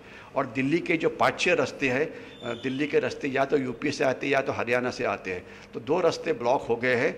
और जो नुकसान है, आप एक शब्द डालो गूगल सर्च के अंदर, economic losses due to farmers agitation in Delhi, और आपको नजर आएगा 4000 करोड़ to 5000 करोड़ डेली नुकसान दिल्ली का हो रहा है। तो ये जब मुझे पता लगा तो उसके बाद मैंने फैसला कर लिया कि हाफिज़ सईद अगर मुझे मिलेगा तो मैं उसको गले लगने वाला हूँ। कितना अच्छा आदमी है, 250-300 लोगों को ही मारा हुआ है, कुछ करता ही नहीं है ये, ठीक है। और हाफिज़ सईद के घर के बाहर एक बॉम्ब ब्लास्ट हुआ था, ये आपको पता होना चाहिए। अभी हाफिज़ सईद ने तो दूसरे के घर के बाहर बॉम्ब ब्लास्ट करना चाहिए, तो उसके घर के पास अगर बॉम्ब ब्लास्ट होता है तो ये थोड़ी गड़बड़ वाली बात है ना। तो बाद में पता लगा कि ये बॉम्ब ब्लास्ट पाकिस्तानी आर्मी ने किया। अरे पाकिस्तानी आर्मी और हाफिज़ सईद तो एक दूसरे के बड़े यार हैं। तो पाकिस्तानी आर्मी का कहना है कि हाफिज़ सईद पैसे लेता काम ही नहीं करता, कि भैया अगर आपको एक फ़ंड दिया जाता है तो आपका काम है कि कम से कम 20-25 बॉम्ब ब्लास्ट, 20-25 हमले, वो तो ये करता ही नहीं है। और हाफिज़ सईद का कहना है ये मुझे पैसे जितना देते हैं वो देते नहीं है, साइन मेरे से ज़्यादा करवाते हैं और पैसा कम देते हैं। तो यानी कि भ्रष्टाचार ये दहशतवादियों के अंदर भी है, और यही भ्रष्टाचार था तालिबान के अंदर, अफ़गानिस्तान के अंदर। अमेरिका ने बहुत एड दी, लेकिन वो सोल्जर्स को बोला गया भैया अफ़गानिस्तान के आप पैसा कमाओ, उनको तनख्वाह ही नहीं मिली, क्योंकि तनख्वाह बीच में खा गए करज़ाई और अब्दुल गनी, जो भी लोग थे ये। तो भ्रष्टाचार वहाँ पर भी है। तो ये एजिटेशंस या एजिटेशनल टेररिज्म या आंदोलकों का दहशतवाद ये बड़ा एक प्रॉब्लम है।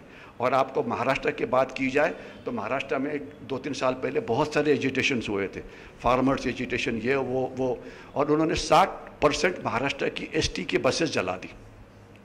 एसटी बसेस किसका साधन है? पुअरेस्ट ऑफ द पुअर का। तो ये नुकसान जो आप आपका खुद का कर रहे हो तो कैसे होगा? दूसरा एक बड़ा वेपन है एक्टिविस्ट नाम का, ये बहुत खतरनाक लोग हैं। तो ये एक्टिविस्ट आपको पता है, प्रशांत भूषण है, या जिनको एक ही मैं एग्जांपल देता हूँ, अर्बन नक्सल्स।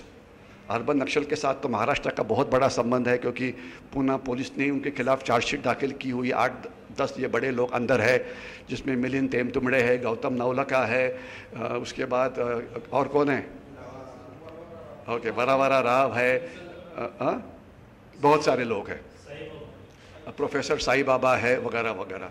तो ये उन्होंने बहुत दौड़ने की कोशिश की। और अभी जो जिसका डेथ हो गया, स्टैन स्वामी, फादर था 85 ईयर्स का।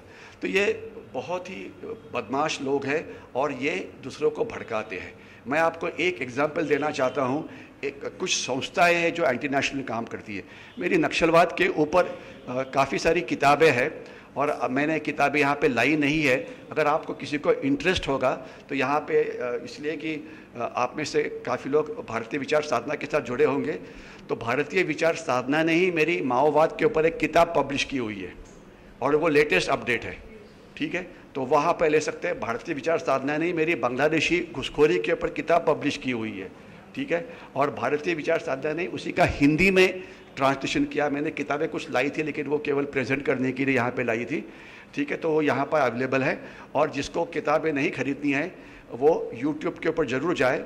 उसका बहुत सारा इस विषय के ऊपर बहुत बार बातचीत हुई है, जिसका संबंध देश के सुरक्षा के साथ है। और NGOs का मैं एक ही नाम लेना चाहता हूँ। ये जो मेरी किताब है, इसमें मैंने एक चैप्टर लिखा हुआ है, वाट सुकलेले विचारवंत। इसका मतलब आप समझ जाएंगे, हाँ, विचारवंत जिसका रास्ता थोड़ा गलत हो गया है। तो वे पढ़िए, नाम वगैरह डाले हैं, संस्था का नाम दिया। मैं एक ही का नाम लेता हूँ। एक कबीर कला मंच नाम की संस्था है, तो वहाँ पे शीतल साठे है, वो दूसरा कौन है, सचिन माड़ी है। तो उन्होंने क्या किया, वो पोवाड़े गाते थे। पोवाड़े क्या है पता है आपको सबको? यंग क्राउड को पता होगा ना कि पोवाड़े क्या होता है, कि पोवाड़ा सुन के रक्त खवड़ने जाता। तो इनके पोवाड़े की लास्ट 4-5 लाइन उल्टी होती थी। वो क्या था कि ऊठ तरुणा ऊठ, सरकारच्या विरुद्ध हे कर, वगैरह वगैरह। मैं ज़्यादा डिटेल में जाना नहीं चाहता हूँ, बट उल्टा काम करो, ये इसका शॉर्ट मैसेज था। तो इनका ज़्यादा फर्क नहीं पड़ा वैसे, लेकिन पूना के 2 यूथ नक्सलवादी बने हुए, क्योंकि पूना में जो आता है वो बहुत सॉफ्ट बन जाता है। वो वड़ा पाव वगैरह खाना शुरू करता है, उसके बाद वो क्या बोलते हैं, वो पिज़्ज़ा वगैरह खा लेता है, फिर वो नक्सलवादी बनना नहीं चाहता। वो फेसबुक के ऊपर उल्टी पोस्ट जरूर डालेगा, मुझे कुछ लोग, लेकिन हाथ में बंदूक लेके लड़ाई करने वगैरह नहीं है। वो क्या बोलते हैं, वाइट कॉलर दहशतवादी बनना चाहते हैं, साइबर दहशतवादी बनना चाहते हैं, लेकिन वो बंदूक वाली लड़ाई वगैरह नहीं करना चाहते। ओके, तो ये एक एजुटेशन टेररिज्म प्रॉब्लम है, एक्टिविस्ट प्रॉब्लम है, NGOs प्रॉब्लम है। और लास्ट वाला ये चीज़ पढ़िए कि governments will come, governments will go, but ISI and Pakistan and China will never change its strategy of bleeding India by 1000 cuts. ये लड़ाई कब तक चलेगी? बहुत साल, it is a clash of civilisation. आशा करें जब क्लैश ऑफ सिविलाइजेशन होता है उसका अंत कब होता है? एक सिविलाइजेशन डिस्ट्रॉय हो जाती है। तो आशा करें इसलिए कि हम इस देश में हमारी सिविलाइजेशन डिस्ट्रॉय ना हो, वही डिस्ट्रॉय हो जाए तो ज़्यादा अच्छा है। लेकिन चाइना के साथ जो चक्कर है वो अलग ही है। तो ये सब मैं छोड़ देता हूँ। अभी के देश में कैसे आ रहे हैं ये ज़रूर देखो, क्योंकि ऐसे बोलते हैं यूनिवर्सिटी में जब जाते हैं कि बोलते हैं कि एक कार्टून तो होना ही चाहिए, अगर वो नहीं होगा तो। और अगर आप सीरियल देखते होंगे तो सीरियल में वो पहले ही हंसना शुरू कर देते हैं, चला हवा योद्धा वगैरह, तो पता लगता है कि अभी हंसने का टाइम आ गया है। तो ये एक जोक है, लेकिन काफ़ी सारे लोग सीरियसली देख रहे हैं, तो शायद ठीक है। मैं आपको इसको सिर्फ एक्सप्लेन ही करता हूँ। ये प्रोफेसर है, वो उसके 3 विद्यार्थी है, उसने अपने आजू बाजू में स्फोटक पदार्थ यानी कि एक्सप्लोजिव्स लगाए हुए, उसके हाथ में रिमोट है। वो बोल रहा है कि मैं रिमोट दबा के एक्सप्लोजन कैसे करना है इसकी आपको कोचिंग देता हूँ, अच्छी तरह से देखिए, क्योंकि मैं ये एक ही बार कर पाऊँगा। तो लोगों का सवाल है क्यों सर? अगर वो उसका रिमोट ने काम नहीं किया तो छोड़ो। चलो, ये देश की प्रॉब्लम्स है, इंटरनल सिक्योरिटी के दहशतवाद है, जम्मू कश्मीर है, बांग्लादेशी है, इंसर्जेंसी है, नक्सल्स है वगैरह वगैरह, उसमें वायलेंस काफ़ी ज़्यादा है। मैं फॉरवर्ड जाता हूँ, साइबर टेररिज्म है, रेडियोलॉजिकल डिस्पर्सल डिवाइस है, थ्रेट्स टू न्यूक्लियर डिवाइसेस है, मैरीटाइम एसेट्स है, बायो टेररिज्म। ये पहले नीचे होता था, अब ये सबसे ऊपर आया था। पहले स्लाइड में मैंने दिखाया था मैंने आपको बायो टेररिज्म, ठीक है। और मैं आपको एक चीज़, मेरा एक बड़ा बायो टेररिज्म के ऊपर एक बड़ा रामबाण उपाय है। मैं ये चाहता हूँ कि सरकारें जो देश में हैं, यानी कि महानगर पालिका से लेकर राज्य सरकार वगैरह, उन्होंने एक रिजोल्यूशन पास करना चाहिए ऑल पार्टी कि ये जो नुकसान हमारा इस बायो टेररिज्म से हुआ है, कोरोना से हुआ है, चाइनीज़ वायरस से हुआ है, उसकी नुकसान भरपाई किसने करनी चाहिए? चाइना ने। और इसके लिए पास्ट प्रेसिडेंट्स है। सेकेंड वर्ल्ड वॉर के बाद पूरी दुनिया इकट्ठी हो गई थी, उन्होंने जर्मन आर्मी के खिलाफ, इटालियन आर्मी के खिलाफ खटला चलाया था, जिसे बोला जाता है न्यूरेमबर्ग ट्रायल्स। ये 3 साल चला था वर्ल्ड कोर्ट के अंदर। और जो जर्मनी की नेतृत्व वहाँ पे तब जिंदा थे, बहुत सारे पहले तो निकल गए थे, हिटलर वगैरह, लेकिन जो हाईएस्ट था वो हिमलर था, उसे हैंग किया गया था और जर्मनी को फोर्स किया गया था ये पेमेंट करने के लिए। तो अभी चाइना को क्यों नहीं? कम से कम पुणे म्यूनिसिपल कॉर्पोरेशन तो ये पास कर ले, और तो कुछ। तो मेरे ख्याल से आपका अगर कोई पॉलिटिकल कनेक्शन होगा तो उनको बोले सभी नगर पालिका में ये पास करो, ये या सभी सेंट्रल गवर्नमेंट छोड़ के बाकी सब पास करो, ठीक है। Okay, proxy war in Jammu and Kashmir, ये मेरी किताब ख़त्म हो गई। ये किताब मराठी में इसका वर्जन अवेलेबल है, माधवी प्रकाशन एक है पुणे में, उनके लिए आव्हान चीन मधल्या छुप्या युद्ध, आपलं आव्हान कश्मीर मधल्या छुप्या युद्धाचे, इसी का वो मराठी वर्जन है। ये मैंने ये किताब है वो। ओके, तो ये सब जाने दो। ये है कश्मीर, तो कश्मीर को तो सभी जानते हैं, तो इसलिए मैं इतना ही बोलना चाहूँगा कि जो ऊपर वाला हरा हिस्सा है वो है पाकिस्तानी ऑक्यूपाइड कश्मीर। 1947 में हम आधा बीच पे चले गए थे और अलग अलग बॉर्डर्स वहाँ पे दी गई है। वो आप देख पाएंगे, लाल वाला जो है वो अक्साई चीन है, बीच वाला कश्मीर है जिसमें लद्दाख है, जिसमें अलग अलग प्रकार है। तो ये सब जो है इसमें ये मैं के प्लान को छोड़ता हूँ, वॉर्स को छोड़ता हूँ, माउंट बटन ने क्या बोला ये सब छोड़ देता हूँ, लियाकत अली खान ने क्या बोला ये छोड़ देता हूँ, जम्मू कश्मीर भारत में कैसे आ गया ये छोड़ देता हूँ, शिमला अकॉर्ड कैसे आए वो छोड़ देता हूँ, ये पॉपुलेशन का ये छोड़ देता हूँ। लेकिन ये आप ज़रूर देख लो कि दहशतवाद, एक समय था जब कश्मीर में 6,500 से 7,500 दहशतवादी होते थे, and every year 3,000 to 4,000 new terrorist used to infiltrate. Indian army को सबसे पहले डिप्लॉय किया गया इन 1984। इंडियन आर्मी तो कश्मीर में पहले ही थी, लेकिन तब उनका काम था बॉर्डर की रक्षा करना, लेकिन दहशतवादियों को रोकना ये अलग प्रकार का ऑपरेशन होता है। तो इसके लिए रोका गया और तब से बात इनको मारना शुरू हो गया। इनको मारते मारते अभी संख्या 2014-15 में 200-250 के पास पहुंची है। उसके बाद नीचे क्यों नहीं दिखाई हुई फिगर्स, क्योंकि वो फिगर्स उतनी ही हैं। हर साल 250-300 दहशतवादी इंडियन आर्मी मारती है, लेकिन नए दहशतवादी अलग अलग जगह से अंदर आ जाते हैं। और ये दहशतवादी कैसे अंदर आते ये देखा जाए, ये जो लाइन है ये लाइन ऑफ कंट्रोल है, लाइन ऑफ कंट्रोल के बाई तरफ पाकिस्तान है। पाकिस्तान क्या करता है, पहले एक रिक्रूटमेंट रैली करता है, उसके बाद जो सिलेक्ट होते हैं उनको पैसा देता है, उसके बाद क्या करता है वो उनकी रिलीजियस इंडोक्ट्रिनेशन मदरसा में होती है, मॉस्क में होती है, आजकल ऑनलाइन भी हो गई है, आजकल ऑनलाइन का ज़माना आ गया है ना। तो हम तो दुनिया से बहुत पीछे, हमारा ऑनलाइन का ज़माना आ गया। ये ब्रेकडाउन जब लॉकडाउन शुरू हुआ तब से शुरू हुआ, लेकिन ये दहशतवादी हमारे 5 साल पहले ऑनलाइन ट्रेनिंग करते थे। तो देखो हम कितना पीछे हैं दहशतवादियों से। तो हमने थोड़ा उनका आगे जाना चाहिए, तभी हम उनको रोक सकते हैं। तो उनका ऑनलाइन ट्रेनिंग चल रहा था और इंडिया से चल रहा था। आपको पता होना चाहिए कि एक ट्विटर हैंडल होता था बेंगलोर में, मेहंदी महसूद या कुछ ऐसा नाम था, अभी नाम मैं भूल जाता हूँ। उसके ट्विटर के ऊपर 18 लाख फॉलोअर्स थे। बेंगलोर के आईटी कंपनी में काम करता था।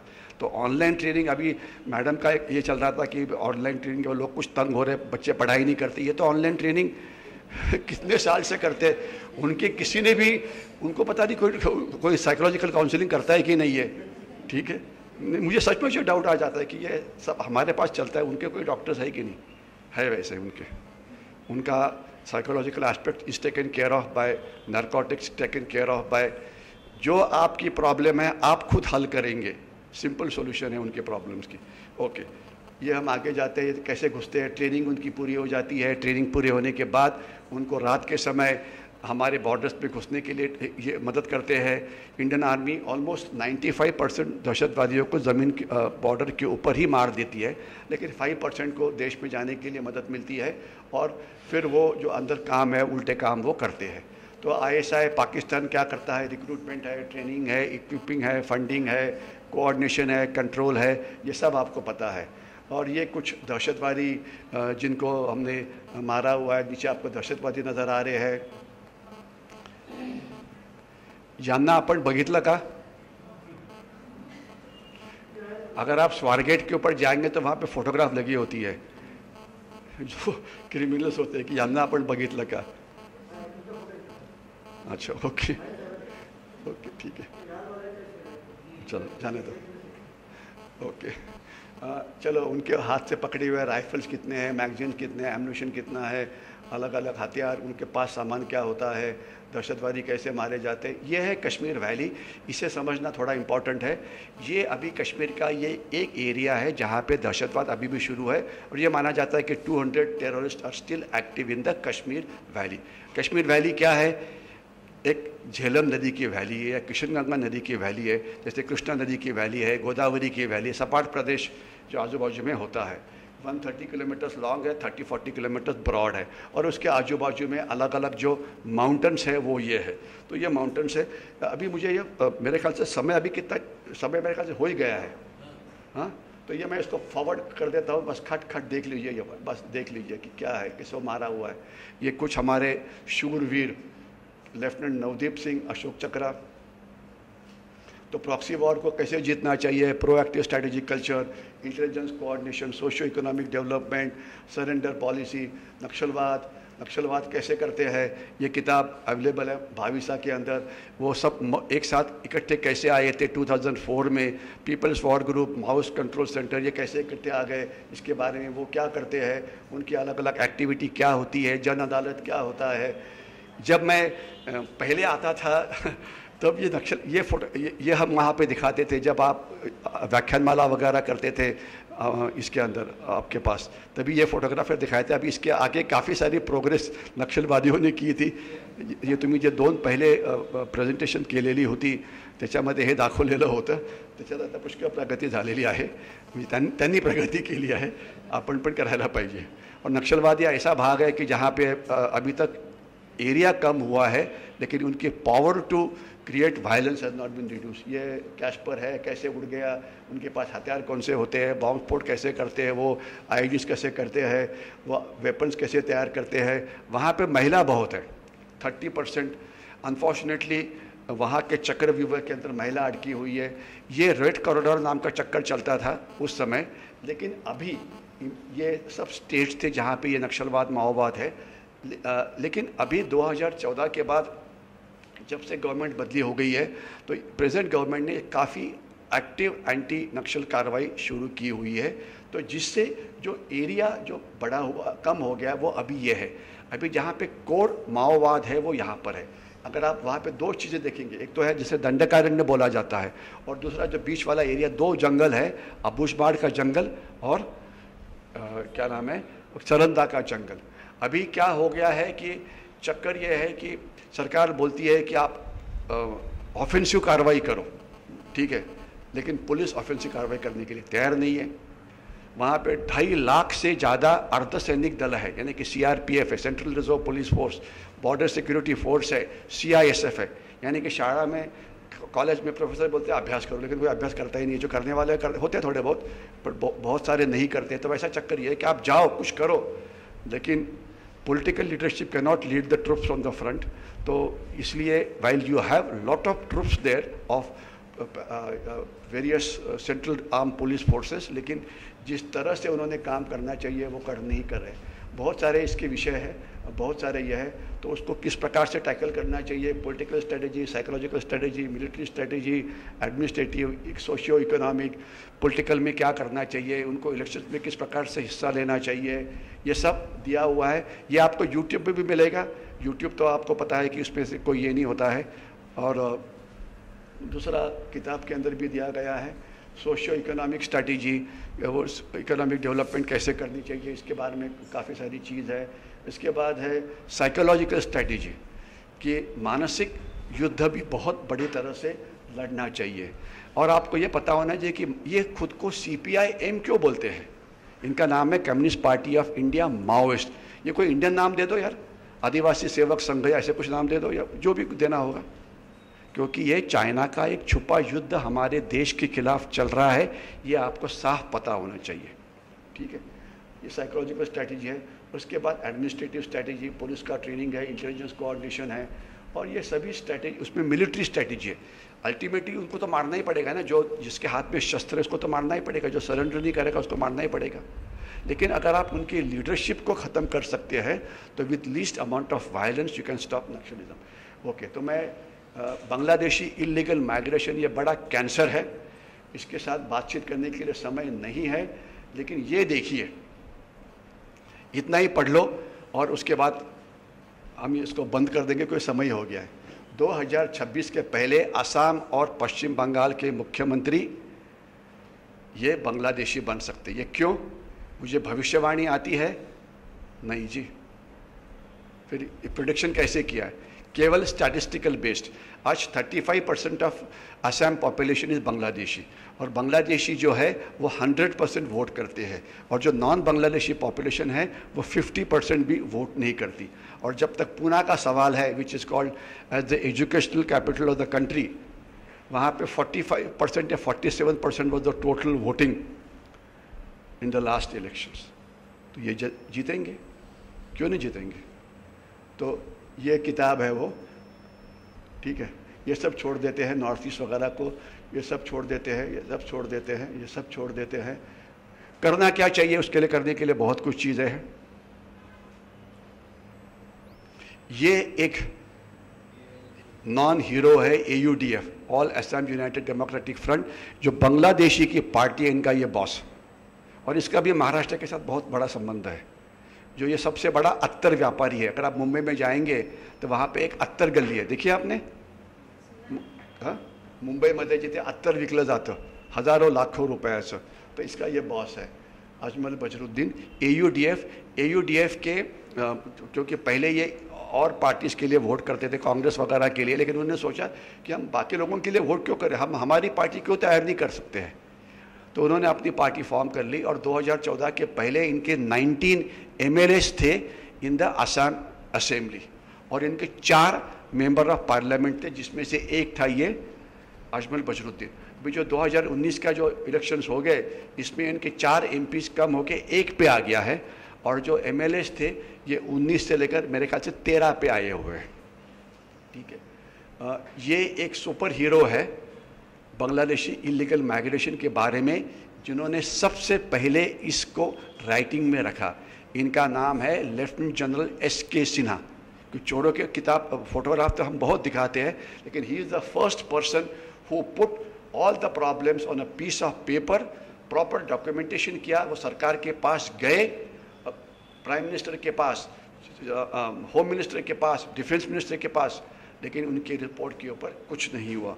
बाकी क्या हुआ वो आप आगे देख सकते हैं। बाकी अगर टेररिज्म को छोड़ दो, 26/11 छोड़ दो, दहशतवाद छोड़ दो, इंडिया स्ट्रैटेजिक कल्चर, मेरे ख्याल से मैं ये लास्ट स्लाइड देख के उसको बंद कर दूंगा। चाइना के बारे में कभी नेक्स्ट टाइम जब आपका होगा तभी बात करेंगे, क्योंकि तब तक चाइना कुछ नई चीज़ कर लेगा, वो भी पता लग जाएगा। ठीक है, इंडिया का स्ट्रैटेजिक कल्चर।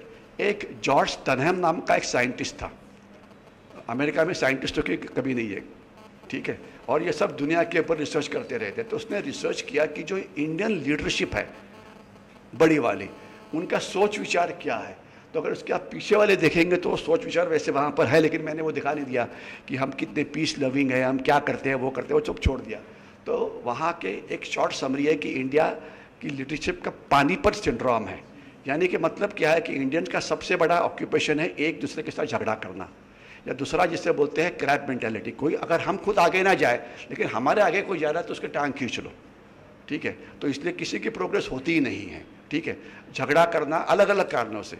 तो ये हमारी है। और पानीपत के लड़ाई में जब मराठास अहमद शाह अब्दाली के साथ लड़ने के लिए गए, no Indian king at that point of time help the Marathas. You had the Sikh kings, you had the Jat kingdoms, you had the Ahirs, you had the Ahoms.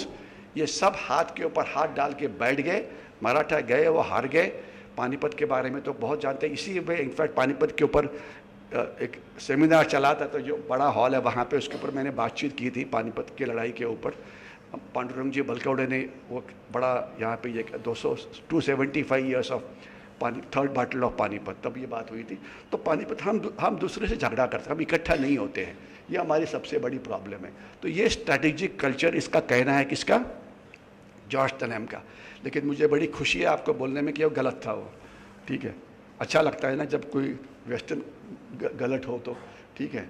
India has a well defined strategic culture, and what is that, कि अगर हमारा कोई भाई गाल पे थप्पड़ मारे तो हम क्या करते हैं, उजवा गाल पुढ़े कर दो, यानी कि सॉफ्ट स्टेट। दहशतवादियों को हैंग करना है कि नहीं है, उनको मांग करना है कि नहीं है, स्ट्रेटेजिक रिस्ट्रेन। पाकिस्तान के पास कुछ मत करो, उनके पास अणुबॉम्ब है, ये है, वो है, वो है। तो अभी क्या ये बदली हुआ है?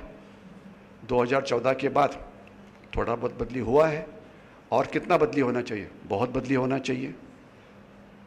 अभी खैर कितना बदली होना चाहिए यहाँ पे डिस्कशन की लेवल नहीं है, लेकिन we can be much more be proactive. ओके, तो आज दहशतवाद है, हमारी सिक्योरिटी चैलेंजेस है, उनके जो रूट्स है वो पाकिस्तान में है, वो बांग्लादेश में है, वो अफ़गानिस्तान में है, सब जगह पे है। तो ये रूट्स काटने पड़ेंगे। जो सर्जिकल स्ट्राइक हुआ था, दहशतवादियों के कैंप के ऊपर हमला हुआ था, मल्टी डोमेन वॉरफेयर करना चाहिए। पाकिस्तान के ऊपर, उनकी इकोनॉमी के ऊपर भी आघात करना चाहिए, उनके ऊपर साइकोलॉजिकल वॉरफेयर भी करना चाहिए, बहुत कुछ चीज़ें करनी चाहिए। लड़ाई करना एक भाग हो गया, लेकिन उसके सिवाय काफ़ी सारा करना चाहिए। तो इसके लिए कोवर्ट ऑफेंसिव मेथड्स भी ज़रूरत है। तो क्या वो है? सब conventional warfare is here to stay. अभी जो नई प्रकार की लड़ाई जो चाइना हमारे साथ लड़ रहा है, उसका नाम है हाइब्रिड वॉरफेयर, उसका नाम है ग्रे जोन वॉरफेयर, और उसका नाम है अनरिस्ट्रिक्टेड वॉरफेयर। इसीलिए कि ये लास्ट स्लाइड है, इसलिए इसके ऊपर मैं 1 मिनट बात करना चाहूँगा, क्योंकि वॉरफेयर की हिस्ट्री ये वेस्टर्न कल्चर से ज़्यादा लिखी हुई है। तो ये जितने भी नाम आते हैं वो वेस्ट से आते हैं, कन्वेंशनल वॉर, ये वॉर, वो वॉर वगैरह। तो चाइना के ऑथर्स ने एक 10 साल पहले एक किताब लिखी, उसका नाम था अनरिस्ट्रिक्टेड वॉरफेयर, और इसके ऊपर मेरी एक यूट्यूब के ऊपर आपको ये मिलेगी। तो उनका अनरिस्ट्रिक्टेड वॉरफेयर का एक नियम है कि इस वॉरफेयर को कोई नियम ही नहीं है, यानी कि आप जिस भी प्रकार का युद्ध लड़ना चाहते हो उस प्रकार का युद्ध आप लड़ सकते हैं। तो युद्ध कैसे है? चाइना हमारे साथ आर्थिक युद्ध लड़ रहा है, चाइना हमारे साथ साइकोलॉजिकल वॉरफेयर लड़ रहा है, चाइना हमारे साथ प्रोपेगेंडा वॉरफेयर लड़ रहा है, चाइना हमारे साथ क्या बोलते हैं नक्सलवादियों को मदद कर रहा है, चाइना पाकिस्तान को मदद कर रहा है, चाइना ईशान्य भारत के इंसर्जेंट को मदद कर रहा है, चाइना हमारे साथ घातपात करता है। घातपात यानी कि सैबोटाज, सैबोटाज यानी कि उल्टा काम करना। ये एक मुंबई के सामने, एक गेटवे ऑफ इंडिया के सामने एक आइलैंड है जहाँ पे उसको बुचर आइलैंड नाम से बोला जाता है। वहाँ पे तेल का स्टॉक है, तेल का रखा जाता है, वहाँ पे आग लग गई और 3000 कोटी का तेल जल गया। तो ये आग लगी थी या लगाई गई थी? एम्यूनिशन डिपो एक हमारा कामठी में है जो नागपुर के पास है, वहाँ पे आग लगी, 800 करोड़ का एम्यूनिशन बर्बाद हो गया। लगाई थी या अपने आप लगी थी?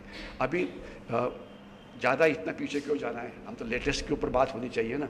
कुछ हफ्ते पहले मुंबई का इलेक्ट्रिसिटी ग्रिड के ऊपर एक साइबर अटैक हुआ था और 12 घंटे ये बिजली बंद हो गई थी। मुंबई देश की आर्थिक कैपिटल है, 12 घंटे अगर नेटवर्क बंद हो जाएगा तो क्या होगा? ये तो आप सब पढ़े लिखे लोग हैं, आपको पता है कि क्या हो सकता है। तो ये जो सब कन्वेंशनल वॉर है, मल्टी डोमेन वॉर है, ये सब चाइना करता है। तो इसीलिए, और ये 365 डेज ईयर चलता है, इसमें हर एक आदमी अपना अपना काम करता है। तो ये है लास्ट वाला रामबाण उपाय कि अगर ये लड़ाई जीतनी है तो ये करना चाहिए। तो मेरे ख्याल से हम यहीं पे रोकते हैं क्योंकि अभी ओवरशूट हो गए, नेक्स्ट वाले स्पीकर आगे है। हाँ मुझे पता है, इसलिए मैंने बोला कि अभी रुक ही जाते थे तो ये हो जाएगा। तो I think I will stop here, but ये लास्ट वाला चीज़ जरूर पढ़िए, पंचतंत्र में क्या लिखा हुआ है। Okay, I finish here, thank you very much. राष्ट्रीय सुरक्षा हा विषय तसा फारच मोठा आहे, इतक्या कमी वेळात सगळ्या मुद्द्यांना स्पर्श करणं खरोखर अशक्य आहे। परंतु त्यातल्या त्यात ब्रिगेडियर महाजन यांनी आपल्याला बहुतेक सर्व मुद्द्यांशी अवगत केलं। त्यांनी सुचवल्याप्रमाणे यूट्यूबवर त्यांच्या अनेक व्हिडिओ उपलब्ध आहेत, मराठी हिंदीमध्ये सुद्धा आहेत। त्यातून आपल्याला बऱ्याचशा मुद्द्यांमध्ये तपशिलात जाता येईल। इथे येऊन आपल्यासमोर हे अतिशय सुंदर प्रेझेंटेशन दिल्याबद्दल ब्रिगेडियर महाजन यांचं मी त्यांचे आभार मानतो।